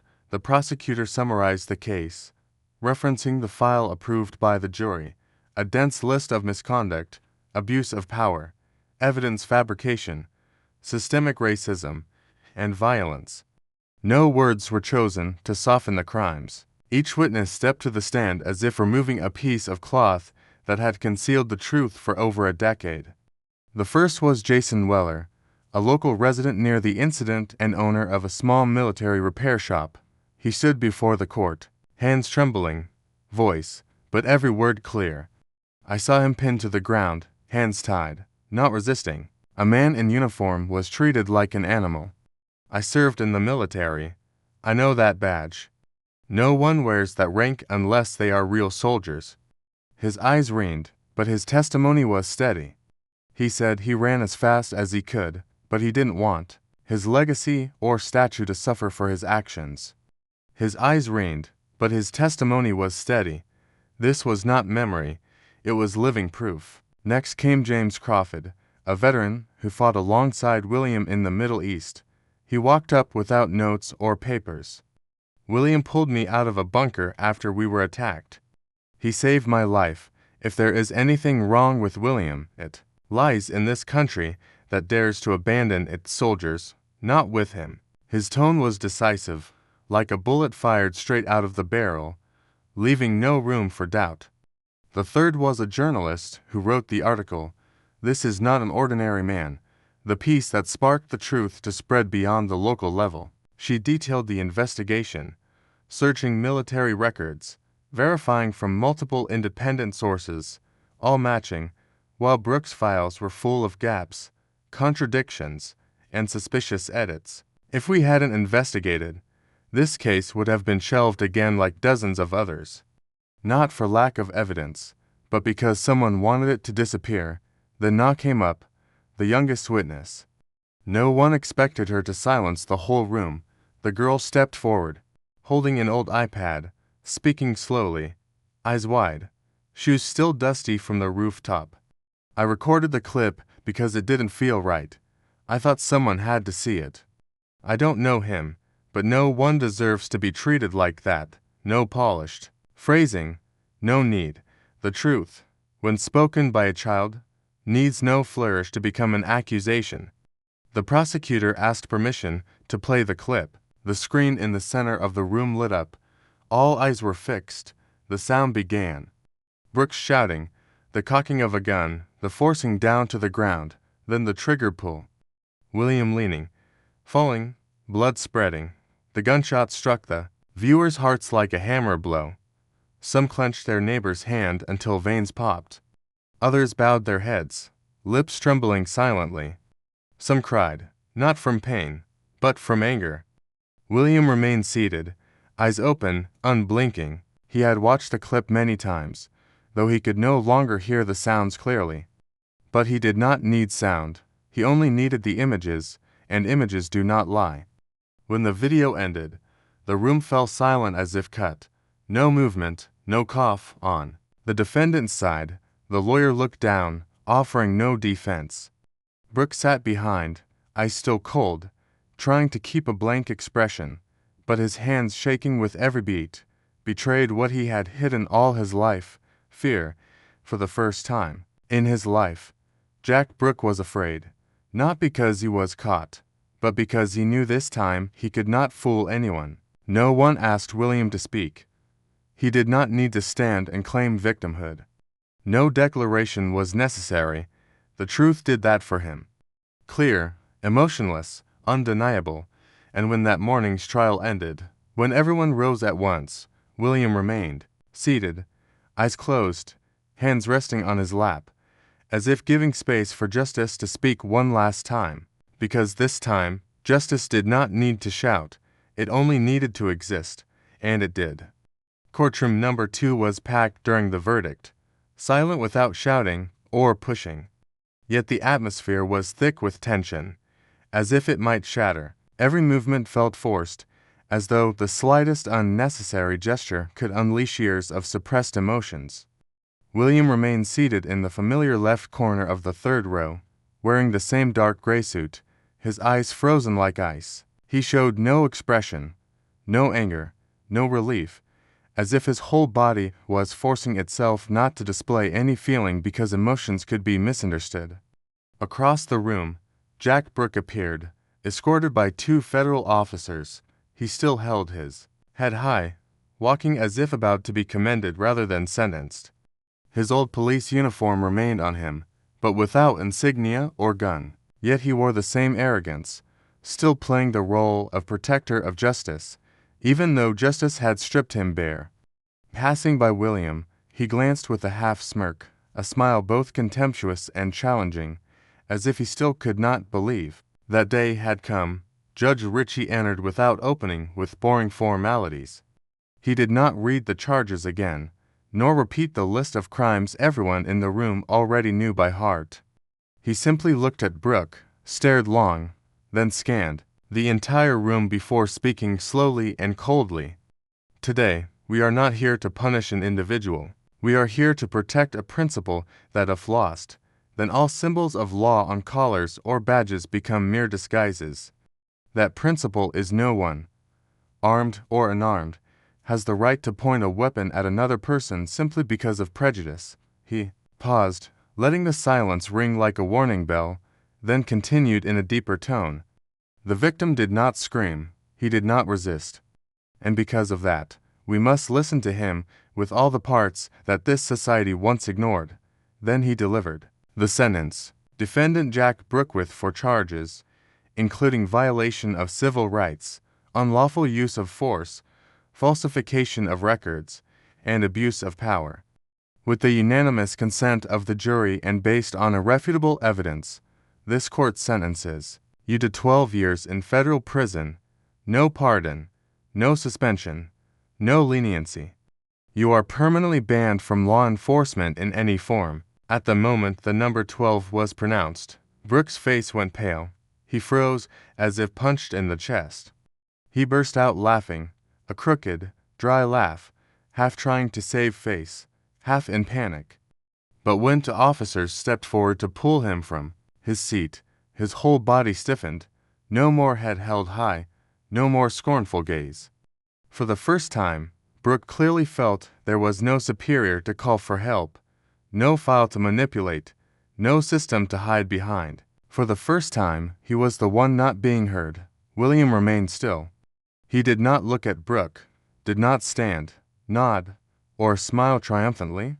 He was silent throughout, not out of weakness, but because he understood. Sometimes not reacting is the only way to keep the truth undistracted. After the trial, when asked why William remained silent until the very end, a reporter who followed the case answered on his behalf because he didn't need to do anything to become a symbol. It was his refusal to fight for a voice that forced society to confront its own conscience. As he left the courthouse, people stood on both sides behind the protective fences. No slogans were shouted, no fists raised. A few held signs saying, 12 years can't erase one gunshot, but it can stop the next. Some saluted William in military style, saying nothing. He walked straight, steady, each step the same from beginning to end, a soldier, no longer in the army, but still living by the discipline of justice.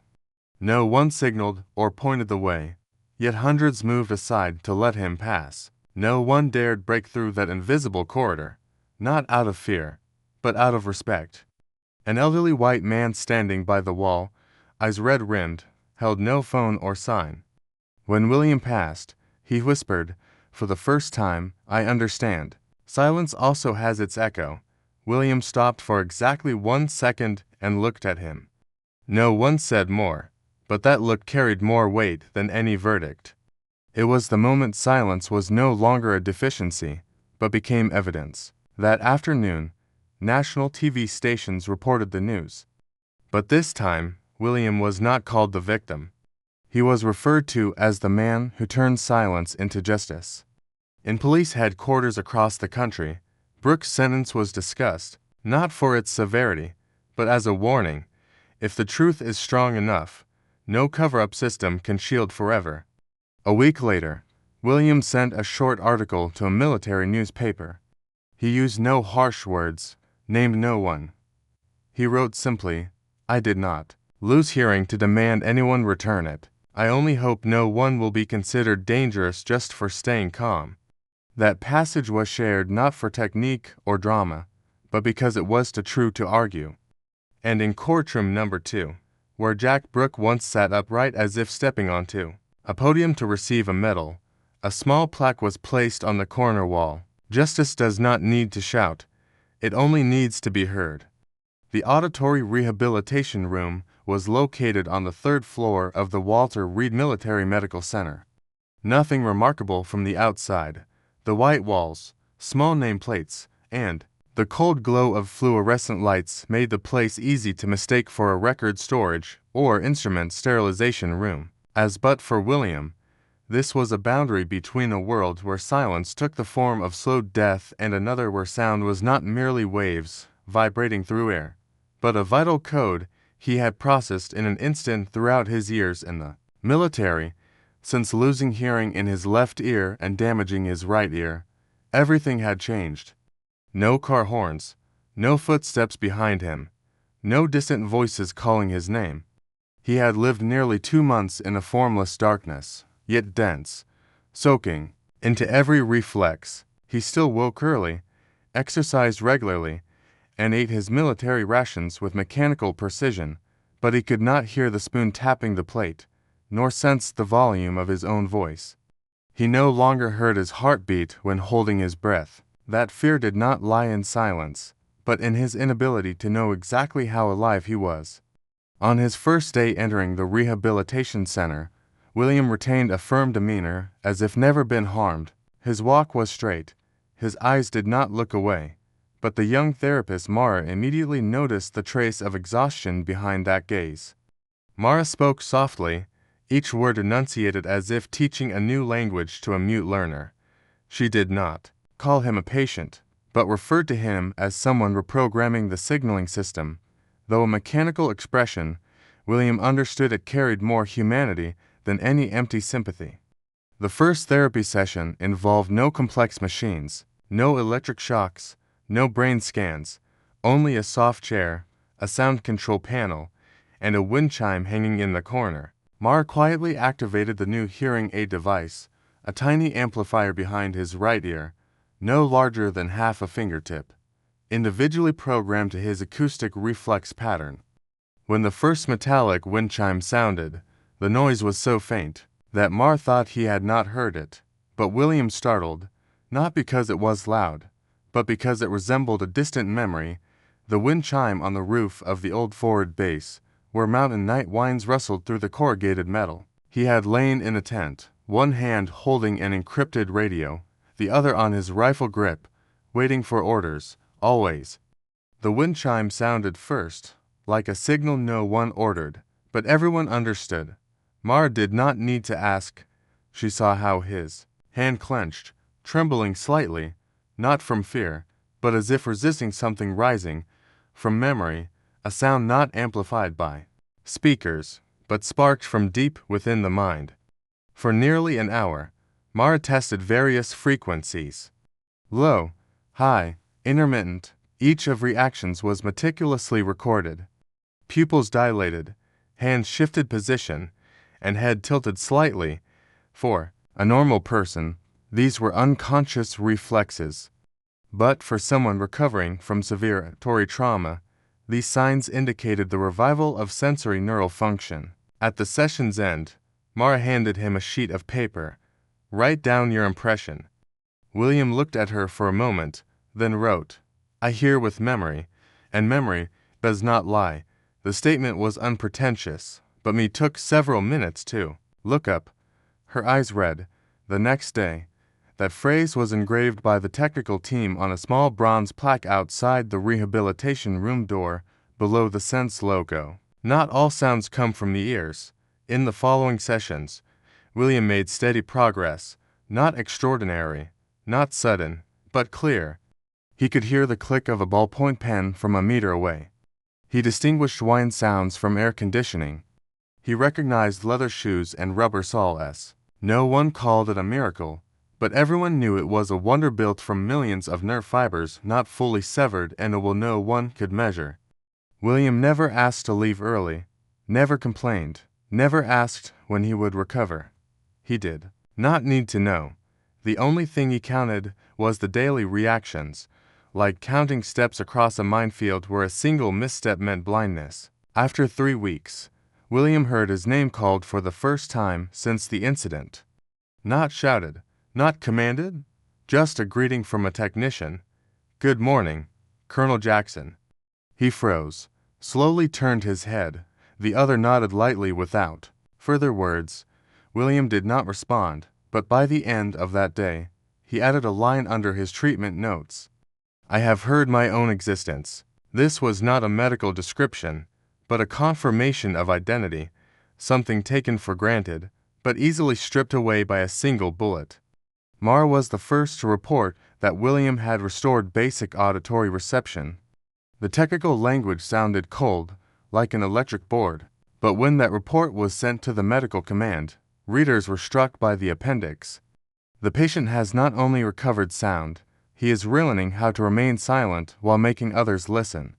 A general officer reading that part set his pen down and whispered, "This is no longer therapy. This is a command." In the final week of the program, Mar gave William a recording. Not to test the device, but as a gift, she had recorded the smallest sounds in the room: paper touching the table, a pen lightly tapping a glass, Mara's smile suppressed as she said good morning, and the wind blowing through a slightly open window. William listened to the tape 3 times in a row without shedding a tear or changing expression, but he kept it backed up on 3 devices, carried it in his pocket like a living fragment of memory. He did not say thank you, but Mar knew when he left the center, turning back to look, pausing exactly 3 seconds before stepping out. It was a farewell ritual for those accustomed to loss. Not many words, just a silence deep enough for others to understand. That afternoon, as William left the center, light mist covered the sky. He stood under the maple tree near the parking lot, hearing dry leaves brushing, birds darting overhead, and a faint car horn in the distance. All those things, once background in his life, had become the focus. He closed his eyes, stood still, listening to each beat like someone returned a sense no one thought could be lost. No prayer, no expectation, just listening. As a basic right he had to reclaim through his own wound. Across the city, those who had followed his story began to realize William did not need to speak to make an impact. He did not need to accuse, appear in the media, or react angrily. He only needed to stand there to exist, and every structure of silence would crack on its own. He did not need to condemn the wrong. He was the living antithesis of that wrong. And when sound returned, even if only in broken frequencies, it was not just a personal victory. It was confirmation that someone once handcuffed, silenced, and called a fraud was still listening and would continue to listen, so no one else would have to live in silence ever again. The small auditorium of Claymont High School had never been this crowded. On a Friday afternoon, after regular classes, when students would normally flood the sports field, gather at the bakery on the corner, or buried their heads in their phones, waiting for the final bell, here every seat was taken. Extra chairs lined the aisles, and both walls were packed with students. Some sat cross-legged on the floor, backs resting against backpacks. There was no loudspeaker invitation, no pressure from teachers, and no extra credit incentives. Yet, the auditorium was jam-packed as if everyone understood that something was about to be addressed, a matter not found in textbooks, not appearing on exams, but more important than any final test. The discussion was titled Justice and Prejudice.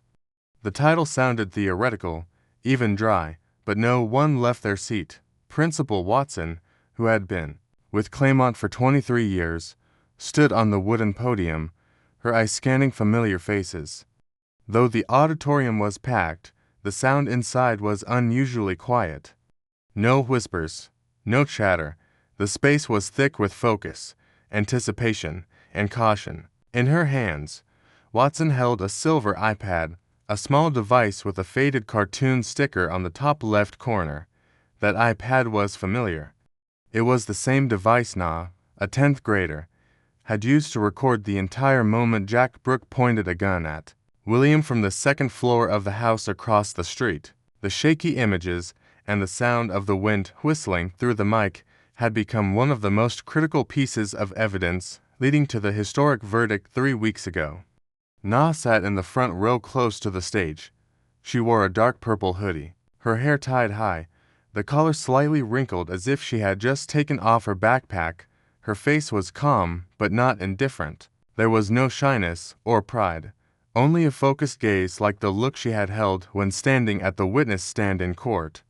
This time she did not stand or add any comments.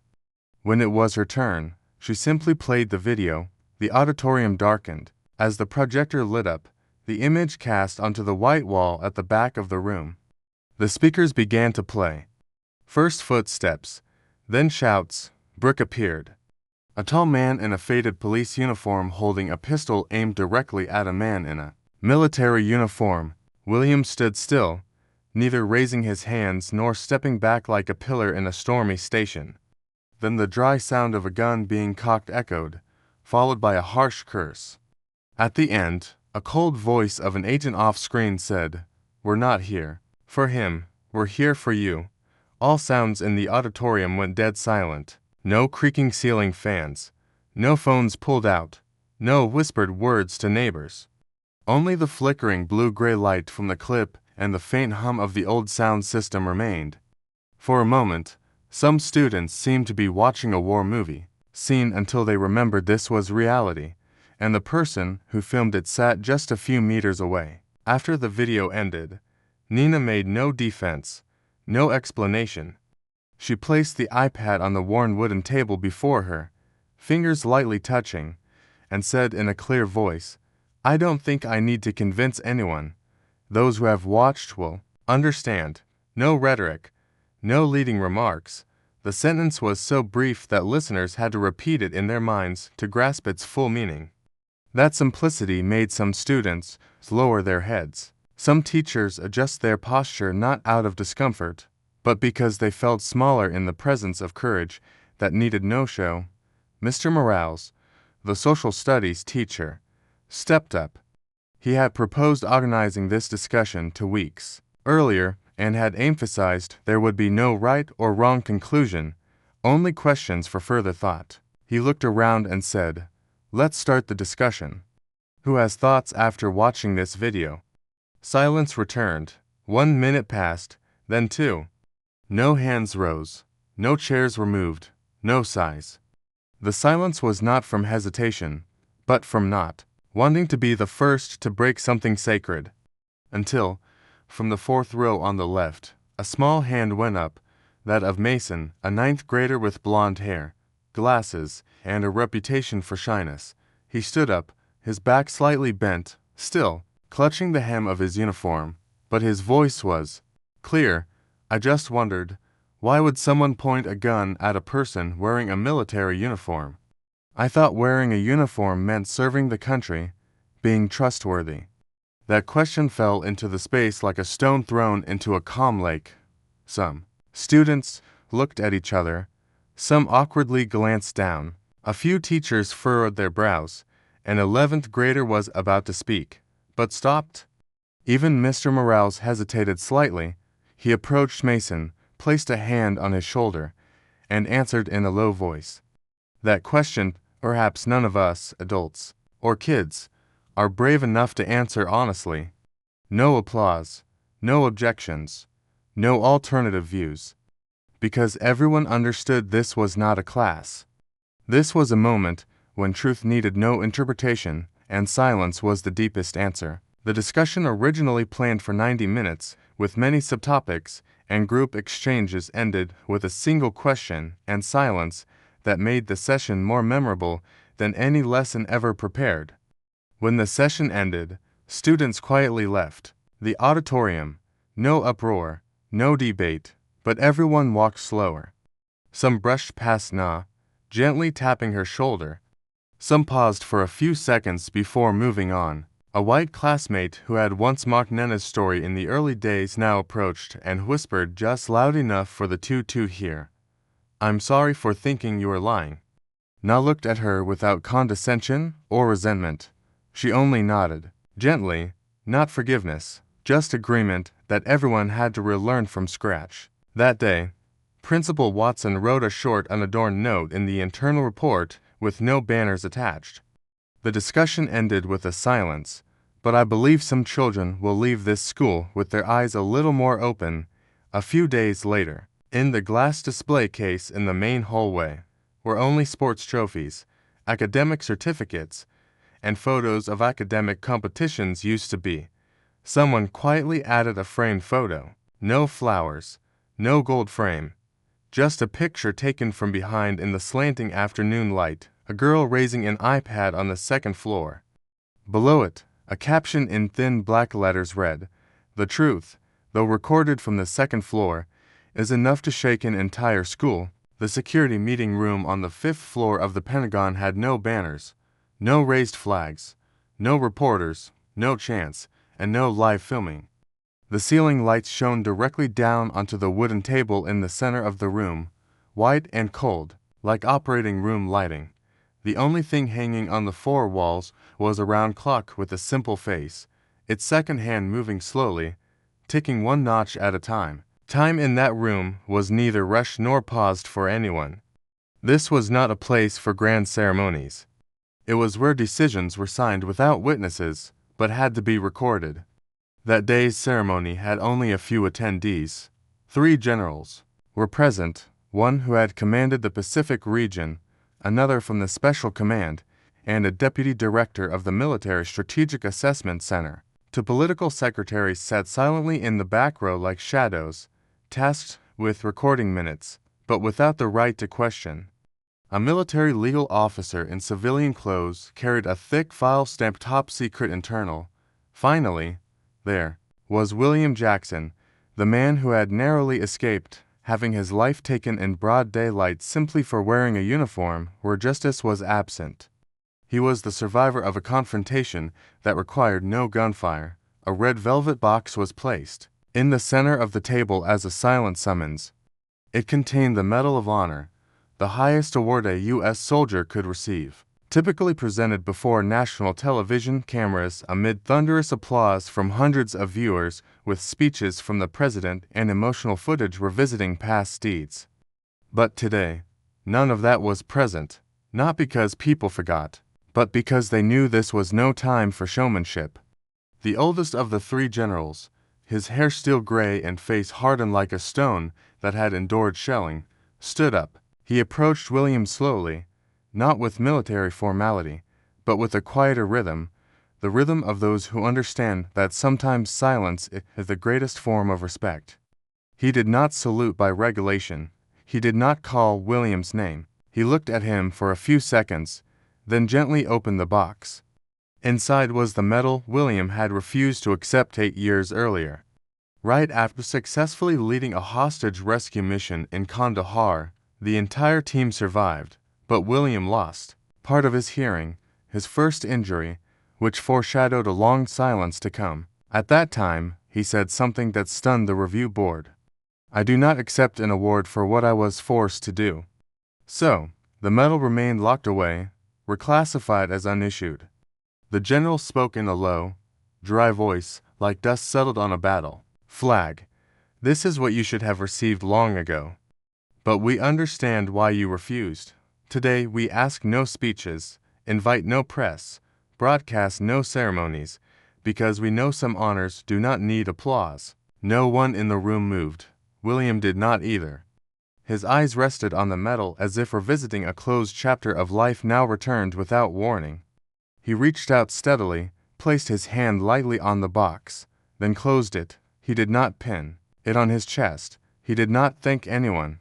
He did not raise it high. He simply stood upright, saluted crisply and briefly according to military protocol, then said, "I do not need to stand in the spotlight. I just need to know I still stand." Those words dropped into the room like a solid metal block, unadorned, unpolished, but heavy enough to compel everyone to instinctively bow their heads. A young female officer at the back lowered her head, not out of shame, but respect. One of the secretaries quietly wiped her glasses, hands trembling slightly. The elderly general turned away, clasping his hands behind his back as if hiding something outside the regulations. The ceremony continued with only administrative matters remaining: signing ledgers, stamping confirmations, and recording the second issuance code. No photos were taken, no live streams. William wore civilian clothes, a dark blue shirt and dark pants with the biometric watch still on his wrist, the device that once saved him by sending alerts to the national security network. As people left the room, no one shook hands. No tea or wine was served. William was the last to leave. He held the metal box in his right hand, neither hiding it in a pocket nor handing it to anyone, neither concealing nor flaunting it. He walked. Down the Pentagon's fifth-floor corridor were portraits of legendary generals who once made history-changing decisions hung. Fully aware that some people would never have their photos hung or appear in magazines, but had stood as shields between life and death for others, he needed no audience. He had learned the essential lesson after his latest battle. True heroes do not need applause, they only need the right to walk with a straight spine.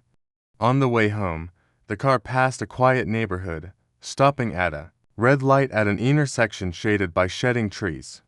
From the window, William saw a group of high school students walking home after weekend classes. They laughed, wearing faded t-shirts and backpacks heavy with books. One waved at the bus, another shared headphones with a friend. None of them knew the man in the car had once led a special unit in the Middle East. One knew he had refused the highest award because doing what was right needed no celebration. One knew that morning he had received that same medal, not because he changed, but because the world finally admitted he was not wrong that night. Back in his temporary apartment, William placed the metal box on the wooden desk next to a small lamp. He did not take photos.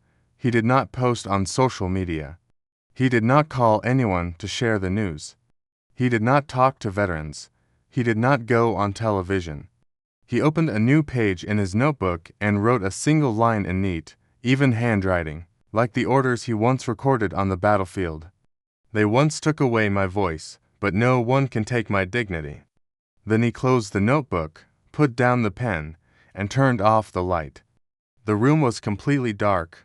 No cheers, no applause, no national anthem, no brass fanfare. But the man who had a gun pressed to his head in broad daylight, who had been suspected of faking his identity, who remained silent before an entire town, was still alive, living his way, needing no proof for anyone, needing no one to explain, right or wrong, just standing tall and refusing to fall in the darkness.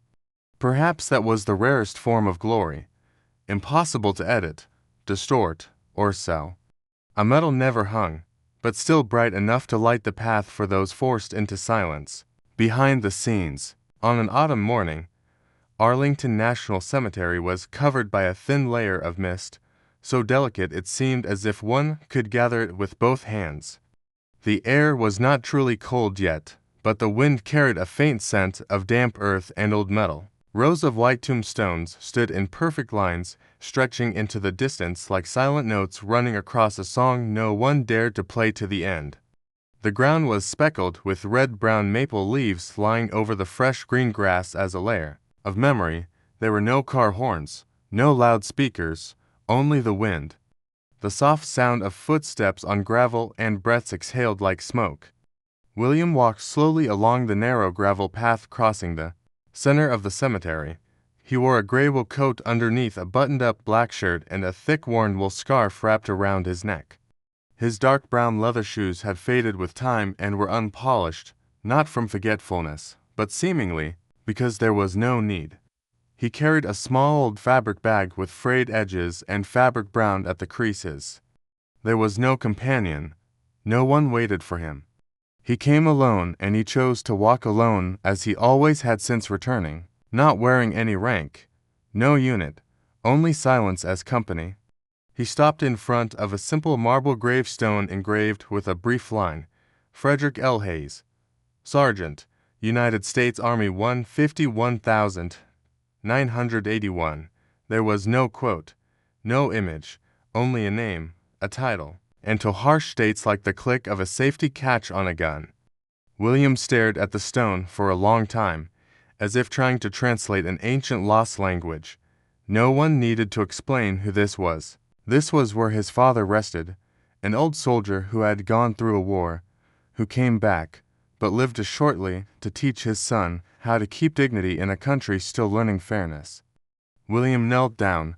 The grass around the stone was neatly trimmed and clean, but cold, cold like the memories stored deep in his heart's darkest corner. He opened the fabric bag and took out one item, a worn American flag folded precisely in military protocol.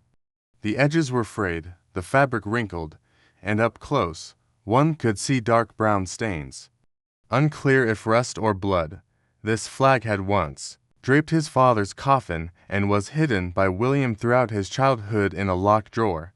Not because he was not proud, but because he feared that seeing it every day would make him lose faith in justice. He placed the flag at the base of the gravestone without unfolding it or fluffing it up. He did not add artificial flowers or plant a new flag as many soldiers did when visiting their loved ones.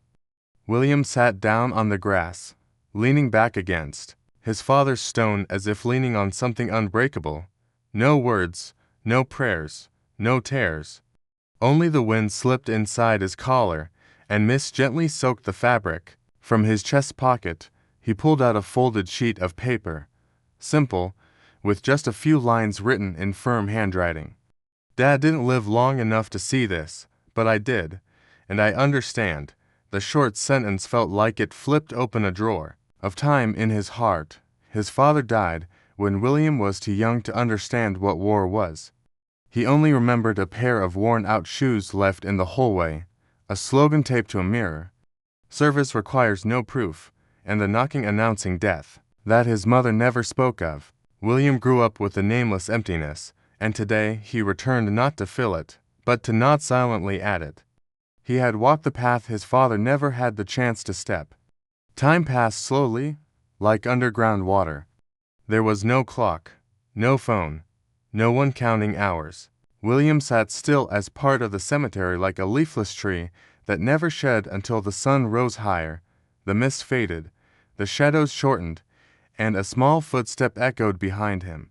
Efirle, a boy about 8 years old, stood there. Thin, tall, round face, messy hair, suntanned skin. He wore a denim jacket, a dark red scarf, and held a bouquet of blue plastic flowers. His eyes fixed on William, not out of curiosity, but recognition. Maybe he had seen his image on TV or heard his name mentioned at dinner. Maybe he did not fully understand, but knew he was a survivor. Someone who did not resist, but still stood up. The boy whispered, not with childish curiosity, but repeating something adults had not dared say openly. "Are you the man saved from the police?" William looked at him. His eyes showed no surprise, no pain, no avoidance, just the look of someone who had heard that question many times in many ways from reporters, comrades, doctors, strangers on the street. But coming from a child, the question was neither accusation nor symbol. It was a genuine wonder. Has anyone ever nearly died just for wearing the wrong uniform in the wrong place?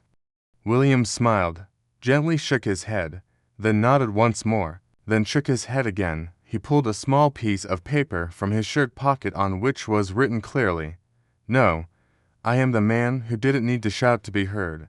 The boy blinked, pressed his lips, then nodded as if learning something not found in textbooks.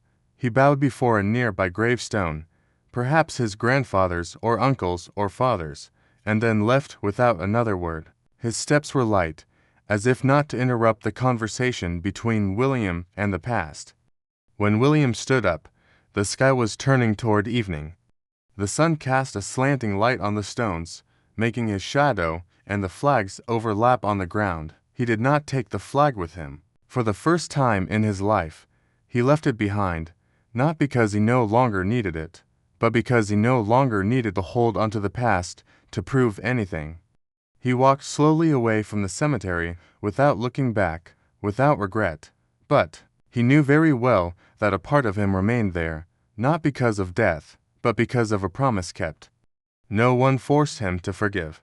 No one pressured him to forget. Yet among thousands of names carved in stone, William left a mark not written in words that some wars need no gunfire, yet still shake the heart deeply. And there are those who, though once silence, hear very clearly. The country is changing with every beat, every breath, every voice reclaim. The last morning of the month dawned with a sky like a sheet of silver paper dusted with a thin layer of white. Clouds stretched across the horizon, not thick enough to be called gloomy, yet not clear enough to see the sunlight. The air was cool and fresh, but not biting, with a gentle breeze that brushed the skin like someone waking from a long sleep. In this county, such weather was not unusual. But something felt different in the air today, a strange emptiness weaving through every street, every window frame, every quiet step of people going in and out of the administrative offices. As usual, the county police headquarters stood beside the main road, a 3-story gray brick building constructed in the 1950s with a square rigid architecture reflecting the mindset of its era. Old rain stains marked the walls and moss clung to the base corners. The ground floor glass doors were scratched like eyes that had just gone through a fever, no longer bright, no longer clear. The front signboard was bent by a storm 3 years ago and had never been repaired, a hanging wound above the entrance that no one bothered to fix. It used to symbolize order and authority. Now it looked like a relic of an era whose true face was revealed, rusty, loose, and clothed. Inside the building, the corridor was cold and lifeless. The steady hum of a printer came from the records room. The smell of weak coffee drifted from the kitchen. A few officers leaned back in chairs, eyes bloodshot as if from a sleepless night, holding hot plastic cups, but not bothering to drink. No one talked, no one asked the time, no one smiled. It was as if each person was trying to avoid the truth everyone knew, but no one dared to void. Amid this atmosphere, a man stood before the door of the duty room. He was a veteran human resources staff, his hair stirred with gray metal-framed glasses slipping down his nose, his posture stiff as if shaped by his profession. In his hand was a screwdriver, and on the door hung a small wooden nameplate with embossed letters, Jack Brooke, the coroner. Of the letter B had chipped paint, revealing the pale wood underneath. No one ordered him to do this. No official directive, no formal document, but everyone understood. Removing that nameplate needed no signature. It was long overdue. Only now was there courage enough to take it down. The man unscrewed the 2 screws, the turning sound echoing clearly in the silent space. When the nameplate came off the door, he placed it on the nearby filing cabinet without a word. No one stood up to say goodbye, no one asked why, but everyone looked, even if just briefly. That nameplate for many years was more than a personal sign. It had been a ghost hanging on the door, a symbol of power that required no reason, no proof, only orders, power that silenced people through fear, exhaustion, or disbelief that they would ever be heard. And today, as that nameplate was removed, the space seemed to shrink, then exhale. A cycle had ended. That same day from the state capitol, an official announcement was sent through the legislative system. The Coercion Oversight Act submitted for months earlier following hearings on the Brooke case was officially passed with 97% approval.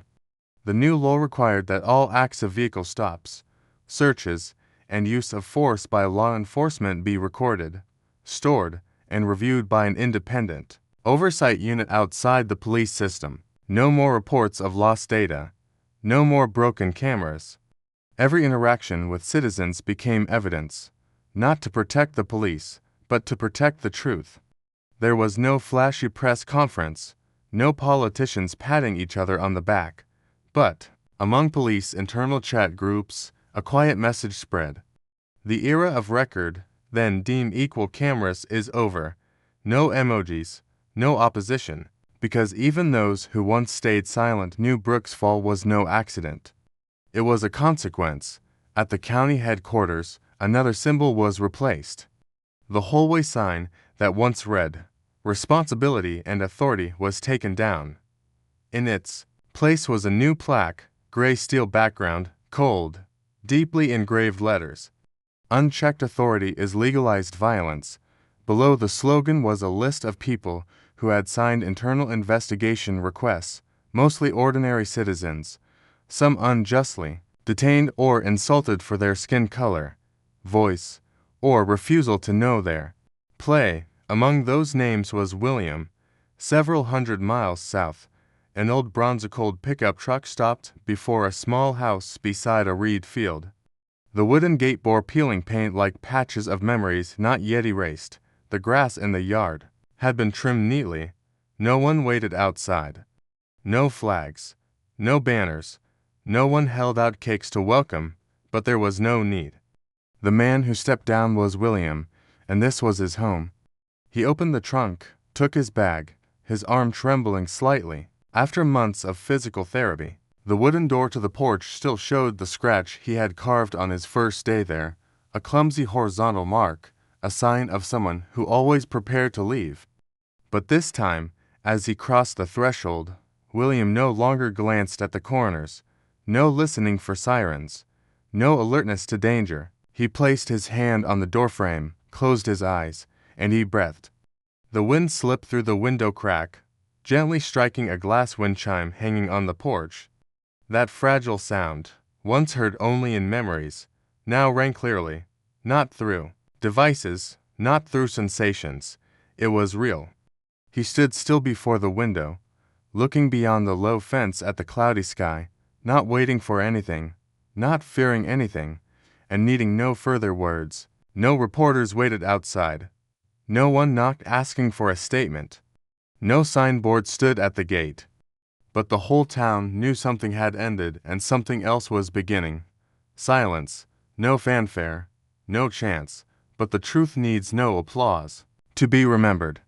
The name Brooke had left the duty room door, but its weight, the eighth of collapse, still echoed like a warning bell, spreading through towns quietly, resting under the assumption that this doesn't happen here.